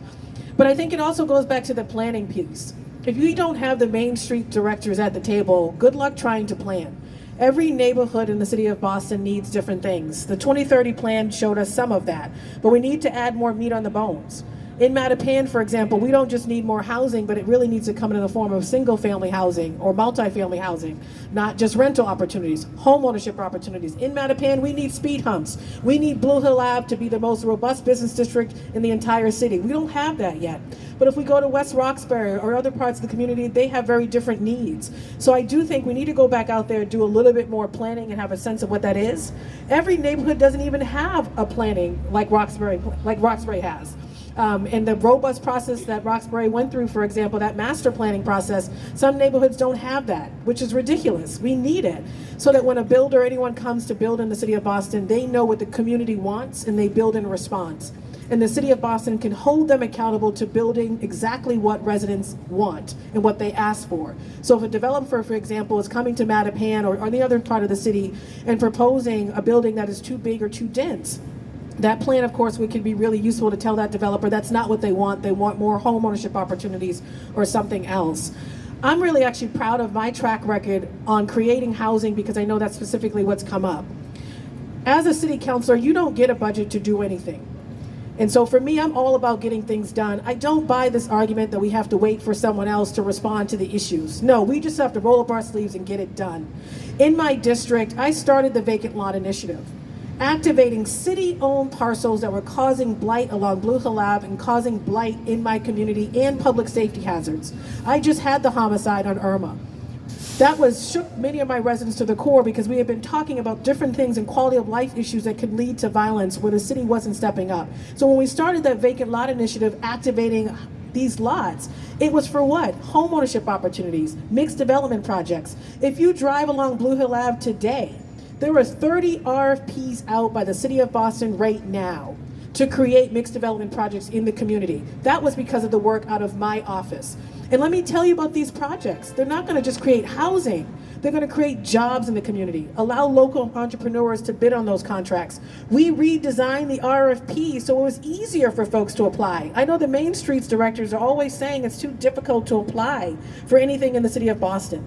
So that kind of creative thinking is essential if we want to expand business opportunities in the outer skirts in particular, or certain neighborhoods, if we want to create more housing, of course, and all the other things that any resident would need to thrive in the city of Boston. So I'm really proud of my track record on that. And so thank you for the Main Streets directors and their work in supporting us in some of those initiatives. Thank you, Andrea. One of the challenges facing the Main Streets districts organizations is funding. Of course, they get $75,000 per year.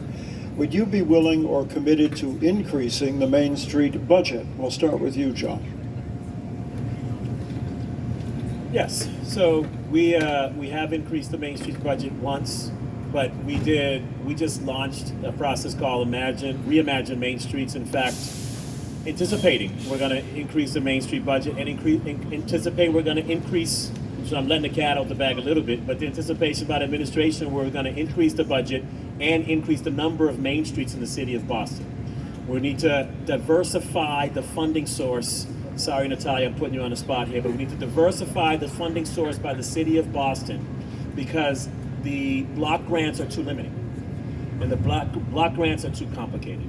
And so we need to create more main streets with general funds, and we need to bring more general funds to how we provide resources to the main streets. And I know this is going to come out of the Reimagine Main Streets process. We know because we've been hearing from you guys for a very long time, and you guys should be very robust in those asks to the city, because the anticipation, in fact, that's what you guys were going to get back in response, and we're ready to do it.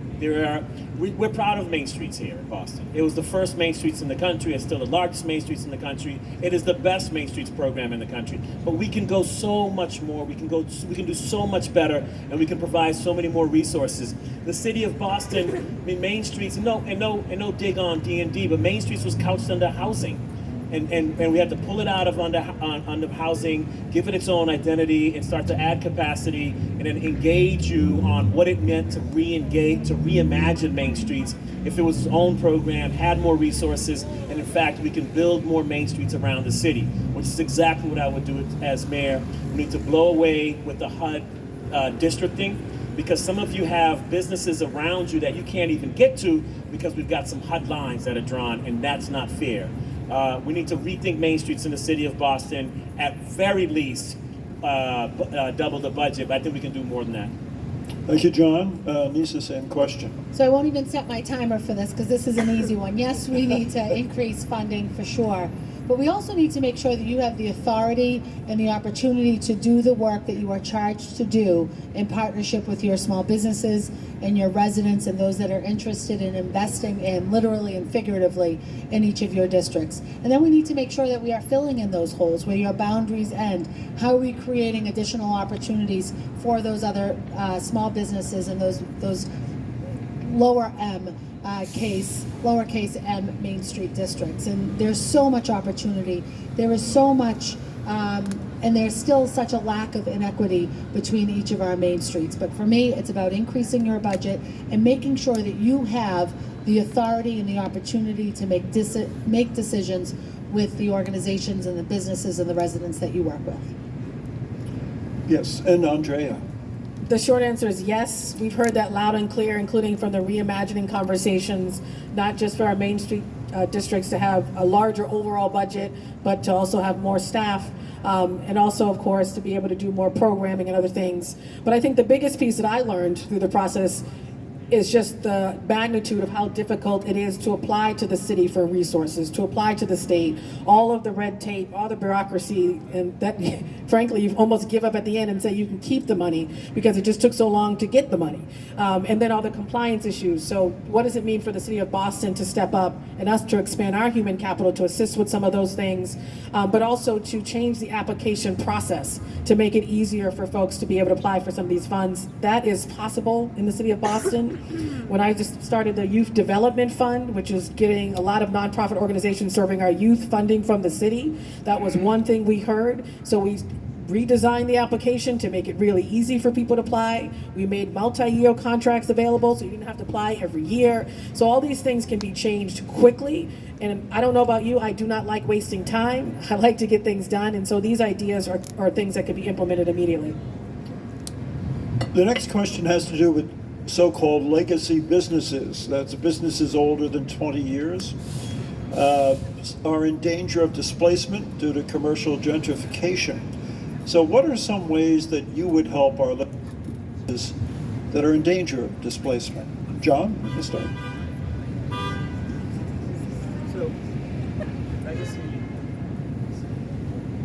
Legacy businesses that are in danger of displacement. When we look at the small business space, when you look at the commercial space, we need to do what we've done in housing. In housing, we've created deed restricted space for residents. And so in fact, we know we can create affordable space because we've got the financing mechanism, we've got the ways that you put the deal together, the developer knows how to do it, the community knows how to do it, our CDCs are doing it everywhere.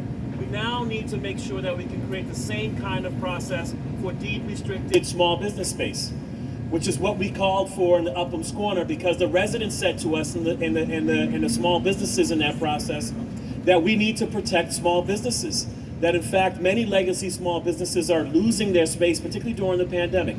During the pandemic right now, we started a rent relief program, but the reality is that's only a one hit because we've got some federal money to do it. But the threat for displacement is something that is ongoing, is going to be ongoing beyond the pandemic. And so we need to create a deed restricted model to be able to produce permanently affordable small business space in our community. And then the city, and as mayor, I would partner with you to buy buildings that we can then protect. Either buy buildings that we can protect by creating deed restricted spaces as you do in the rental space, or buy buildings that we can protect by owning the land and putting the building back out. There are a number of models to do this, but we need to proliferate more deed restricted small business spaces that allows you to be innovative, that allows you to go in and try something new, knowing that the neighborhood needs it, knowing that it might be something that's really popular, but not have to worry about your overhead. Too many small businesses, the margins are too thin. And we can't even respond to what people are asking us for when they walk into our doors. We need to do better than that. And part of that is making sure that we can drop the rents of our small businesses and then protect them from displacement in our city by creating the kinds of protection that we do in the residential space. Thank you, John. And Anissa, your strategies for trying to preserve or protect these businesses in danger of displacement? Yeah, no, absolutely. As a small business owner myself, I know the challenges, especially this last year, year and a half now, but also the challenges and the difficulty it is just getting started, never mind sustaining yourself for 5, 10, 15, 20 years and more. And we have to do and approach this problem in a similar way that we've been looking to approach the housing problem. We have to create more opportunities for business ownership, for property ownership. When we can help our small businesses buy their property, own their property, it creates certainly the equity, but the stability for the business owner, for the business model, for the employees, and for the community. We right now have an opportunity, especially with the federal funds that are coming in through ARPA, to invest. And when we think about those federal dollars coming in, whether it's the schools funds, the ESSER money, the ARPA money, or the infrastructure dollars that we hope to get later this year, we have to be able to think creatively about the use of those dollars, but they have to be used in a sustainable way. Helping our small businesses stabilize, especially after this pandemic and the impacts of this pandemic, has to be a top priority. And ownership is the ultimate stability when we think about the future of our small businesses individually and our districts as a whole. So that will be my focus, and certainly the work that I hope to do in partnership with all of you through our Office of Small Business Development, and if we could maybe call it sustainability through those efforts. But I look forward to it and leading in partnership with all of you as mayor of this city. Same issue, Andrea. I know we're running out of time. I'll just pick up on just comments that were made. It's essential. We often talk about housing displacement, but we're obviously in the area where Nubian Notion used to be, and now it's a check cashing place. That's absolutely ridiculous. When you think about this community, the last thing we need in a community that needs to close the racial wealth gap is a check cashing place in Roxbury or other neighborhoods. And so there are numerous examples where businesses were struggling for a really long time, and we weren't, and I say we, the city, right, wasn't proactive and really addressing these displacement concerns. And so there's a whole bunch of things we can do. Of course, immediate relief. We can always find funding. And I hate people who say we can't find resources in the city of Boston. That's ridiculous. We have nearly a $4 billion budget. Emerging industries, life sciences, biotech, some industries that will go into the trillions. The ecosystem we have in the city of Boston could close every single gap, and we'd still have leftover resources. But it does require a collective effort to say businesses that are struggling, businesses that have a historic nature attached, we need to find resources to help those business owners. We need to, of course, like John suggested, deed restrictions and build that into properties. City-owned lots, there are hundreds of them. That means the city has flexibility to activate them in various ways that could help businesses stay in a community, grow a business, etc. But it really is requiring us to work in partnership. I've committed that if they say put it in the universe, when I become the next mayor in the city of Boston, that we will activate at least 100 of those city-owned lots. And that's already building on the plan of work we've already done. And I say we, my team and I have a small council staff. We don't have a lot of team members, but we do this work in partnership with them. My team lives in the community, largely Dorchester, Mattapan. They work really hard. They don't like to waste time either. That vacant lot initiative would not have happened under the previous administration if we didn't go to Wentworth Institute, who said, we're going to work with you, your main streets, your civic leaders. They hosted us for a reclaiming space weekend. We took over Wentworth with all of their colleges, all of their schools and teachers and educators and students, and we all said we're going to sit down here and brainstorm community ideas for those lots. And now we have RFPs going out to activate those lots. So if I could do with a small budget and that creative thinking and pulling on that ecosystem, absolutely the mayor of Boston can do so much more to prevent displacement. And if I sound like I have a little extra in my tone, it's because I hate when people suggest that we have to wait a little bit longer, that we don't have the resources to get things done, that we don't have what it would take to meet the needs of folks right now. We do, whether it is along homelessness, substance use disorder issues, which if you're leaving here, you're going to see it. We absolutely can do more there. Of course, businesses that are struggling right now, we absolutely can make sure they have the resources, especially those run by women and people of color and immigrants, regardless of their status. All of us working together can get a lot of things done, but the mayor's office really has to drive it. really has to lead it and really has to say, I'm not going to look here. We're going to work in partnership and we're going to get this done. And we're going to set a vision that says no one should be left out as this city continues to grow, to prosper, and to thrive, which is always what my leadership is about. But the best thing about this forum in particular is just that. The Main Street districts, you guys, as many have said, the backbone of what we do, but across so many different categories. So I'm really grateful. I don't know if we're going to have closing, but thank you very much for having me. I hope to earn your support, but thank you very much. Thank you. Thanks to all the candidates. I'm not sure if we're going to have closing comments or not. Should we? Okay. So you'll each have a couple of minutes to wrap up. You think you can think of anything else to say? I'll just take 30 more seconds. Okay, go ahead. And we'll work back this way. I'll just say thank you to everyone who came, who stayed, who participated in this forum, because it's a critical one. As we talk about coming back from COVID, as we talk about expanding equity across our business districts in every neighborhood, as we talk about really directing resources to unemployment, workforce development, and making sure no one is unemployed in the city of Boston, all of you are going to play a critical role, along with programming, with arts, with all the other things, partnering with our schools, everything. So if you want to learn more about my candidacy, you can visit andreacampbell.org. I jumped into this race back in September, when clearly our previous mayor said he was going to run again. Clearly I have no problem exercising courage. And I jumped in because I said, in this moment in time in the city of Boston, I was done standing on the sidelines, waiting for someone else to work on closing these gaps. The gaps are personal for me. This city gave me everything, even though we grew up poor in the city of Boston with nothing. And my twin brother didn't make it because he died in a state prison at 29 years old. This work will always be personal for me. It will always be passionate, and I will always operate with a sense of urgency, integrity, because we do not have time to waste. So thank you all so very much, and thank you for hosting. Thank you. Lisa. I'm just grateful for the opportunity to be in company with all of you and to be in community, I suppose, with all of you. I appreciate the work that you all do every day to make sure that your Main Street districts are growing, are thriving, are surviving, and too much of this time right now has been spent on the work around survival.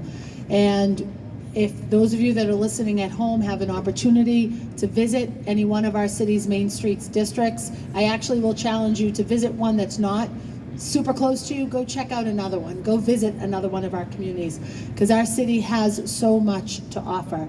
And I look forward to leading that city through this period of unfortunate necessity for that survival, but to grow and to thrive and to continue to fulfill the promise that Boston is and should continue to be. This work has to be done in partnership. No mayor can lead alone. No mayor can lead without your partnership when we think about the important role our small businesses play across our city. Not just to open the doors and turn on the lights every day, I know how hard that can be, but about welcoming employees, about reinvesting in community. My 4 boys play a lot of youth sports, and it's the small businesses that are on the backs of those shirts. It's not big corporate interests that are printed on those t-shirts. Your work is so important to making sure that our communities continue to grow and thrive and be a place that our city's residents want to call home. Our business districts, our main streets, are the souls of our neighborhoods. We pick our neighborhoods based on what's around us. It attracts us to a place that we want to call home. It attracts new people to call this city home. And we need to continue to uplift the work that you're all doing. We need to continue to invest in, literally and figuratively, with dollars and sweat equity into the work that you're all doing.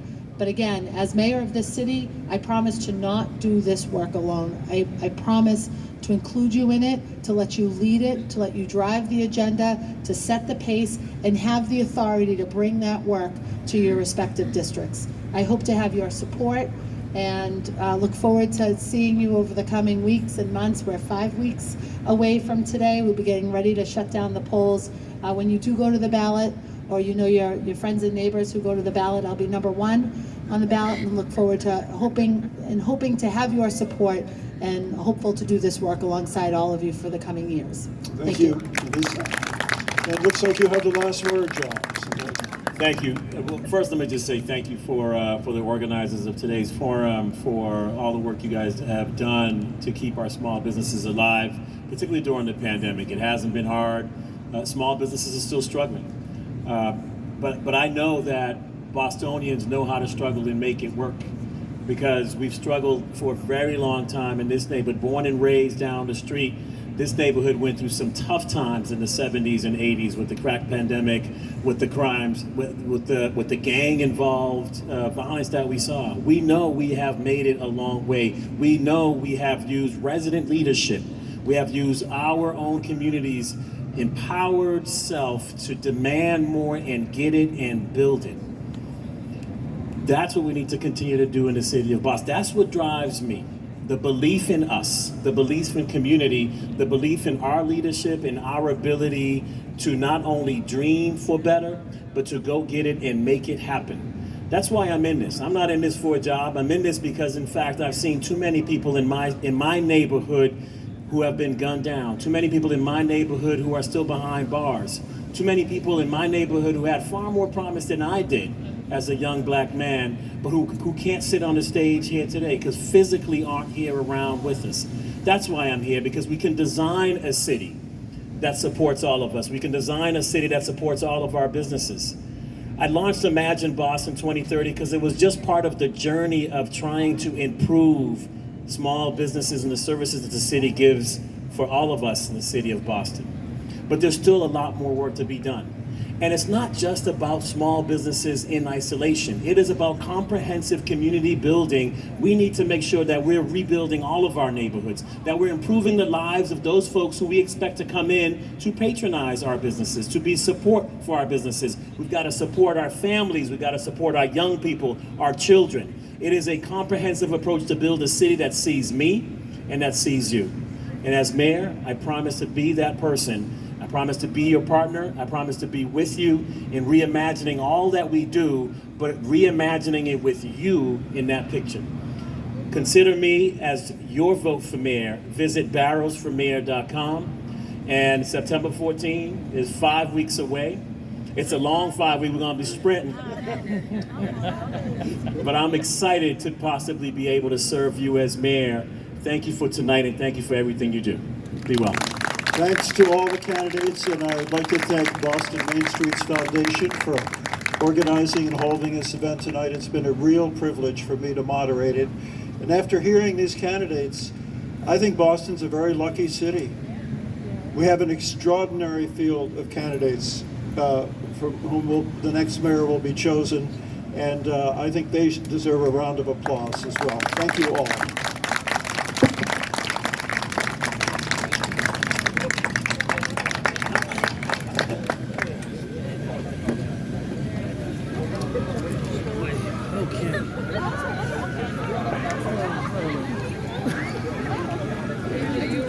I need a nap or coffee. Stand up. How you doing? How you been? Good. What you been doing? Oh, excellent. I don't know. I know I am on Friday. I will be here if I need to be here. Wish you back down.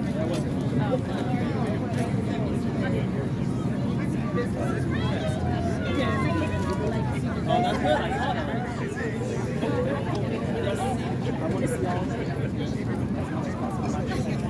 saw that. You want to be on camera?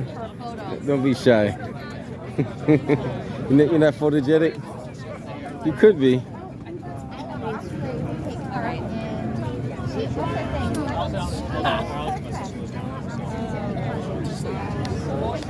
Everyone on Porch Fest.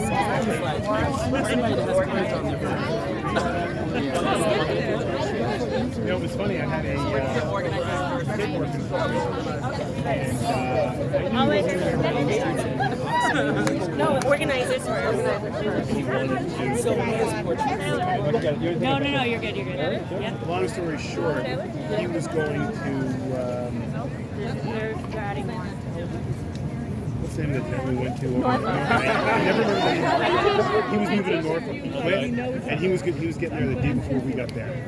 And then the other main streets. Are you in Norfolk or are you in Richmond? So we were in Stafford, halfway between Richmond and DC. Oh my God! Holy crap! That DC to Richmond 95. What's going on? I actually took a bus from here. Like Tom, I'm just stuck with that. It's a 2-hour drive. It's a 4-hour drive. On a Saturday. So I'm going down, spend some time with the family, and then... My email is director@brightonmainstreet.com. I have a YouTube channel. Oh, good. What's the name? Give me his card. External. I see like External Affairs Porter. I see if I got a card. External Affairs Porter. External Affairs Porter. Yep, you got it. Do you have a card? I'd love to look at it. Sure. I like media and things. I do a little bit of everything, but let's see. Grab that blue one out of there. There's a blue one here. There's a one that's right. That one. Yep. Okay. Grab one of those. Okay, definitely. Check it out. External. All right. Thank you, man, for shooting. I see you shooting over there. Fancy. Yeah. I was using the Army the other night, and I said, "Oh man, I might as well go back to this kind of thing. What you're doing, because it's easy to shoot with." China, great service. Oh yeah. Yeah. I'm around. Nice talking to you. And you know what? I just take a look at the webpage there. Okay. The Black History Magazine, Fate, the movies, UNLR. Okay. Okay? Gotcha. I'll check it out. Singleton. Are you from Hammond?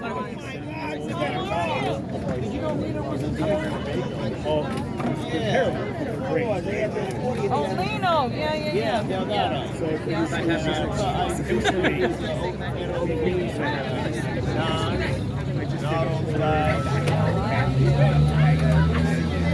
I never get a chance to call you.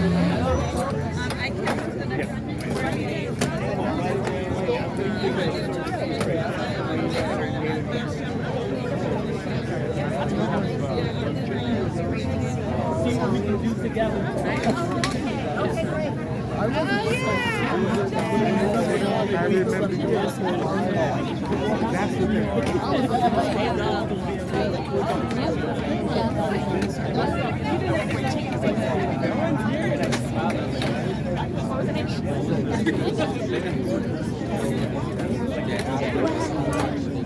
You're giving him way too much time. There's not enough hours in a day.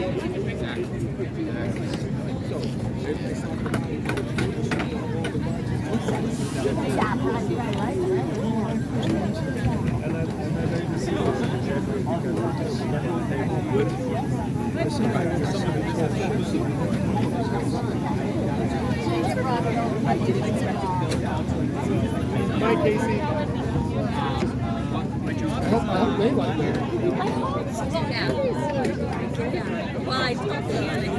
Good. I don't like to wait. She's like, I don't like to wait. Yeah, I was like, Andrea has some purple on her chart. Yes. Yeah.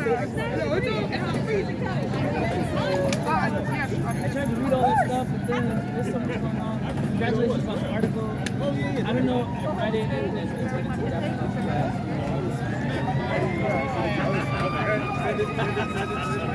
That's a great article. I got through half of it. I was like,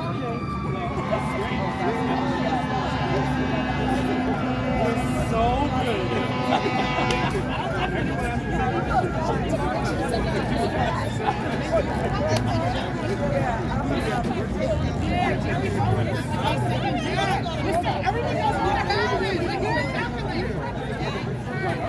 I'll tell you, a lot of our stuff is different.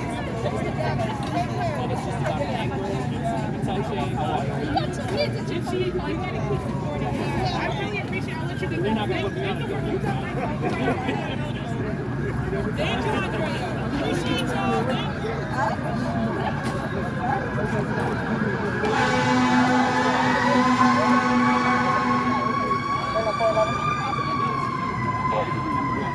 Can I have a PS respond to this location, please? Lima PS.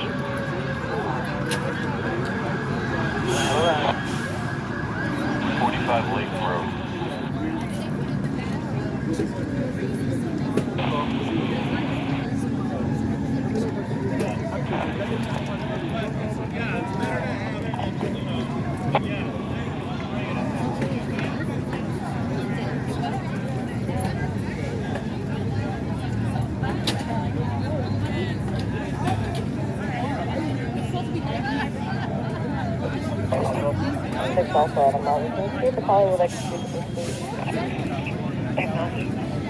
112 is on. 12, man, we found her. Located in the surgeon.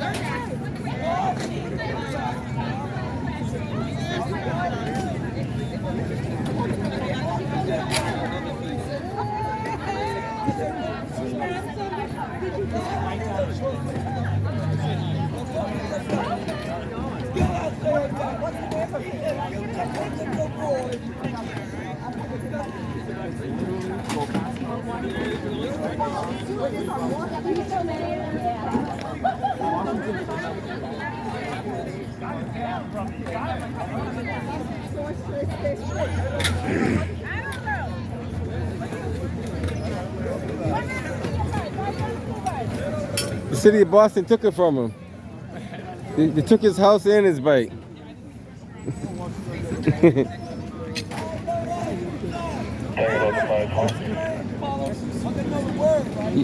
You didn't know that? The city of Boston took his stuff from him? Delta 520, ma'am. Can I get a code 19 Tango at Humboldt Ave? Thank you, ma'am. Charlie 112. Okay, we'll be transporting 2 adult females to 19 Powellton Road. Current mileage 5347.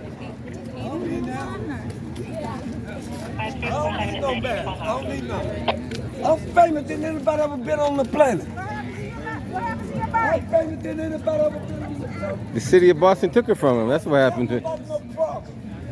She keep asking what happened to his bike. City of Boston took his house and his bike. That's the video of I did. They took the house away from on Marcella Street. Don't keep asking the same question if you know the answer.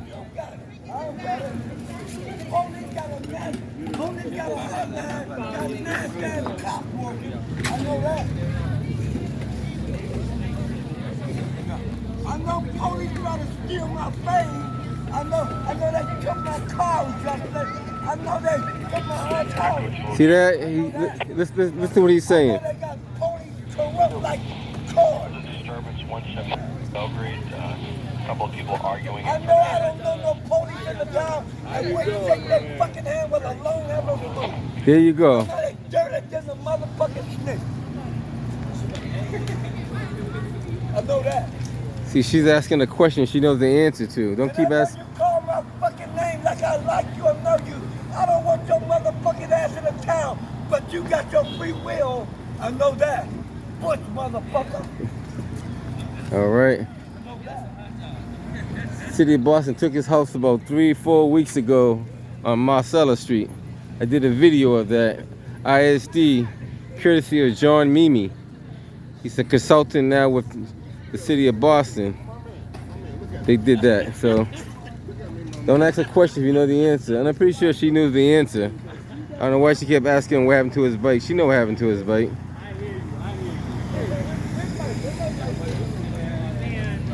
If I know, they know.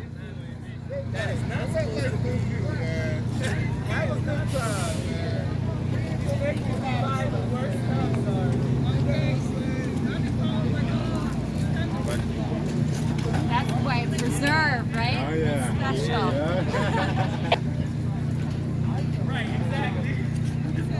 All right, guys, they're wrapping this up. I'm gonna head up out of here. Just wanted to show you the. All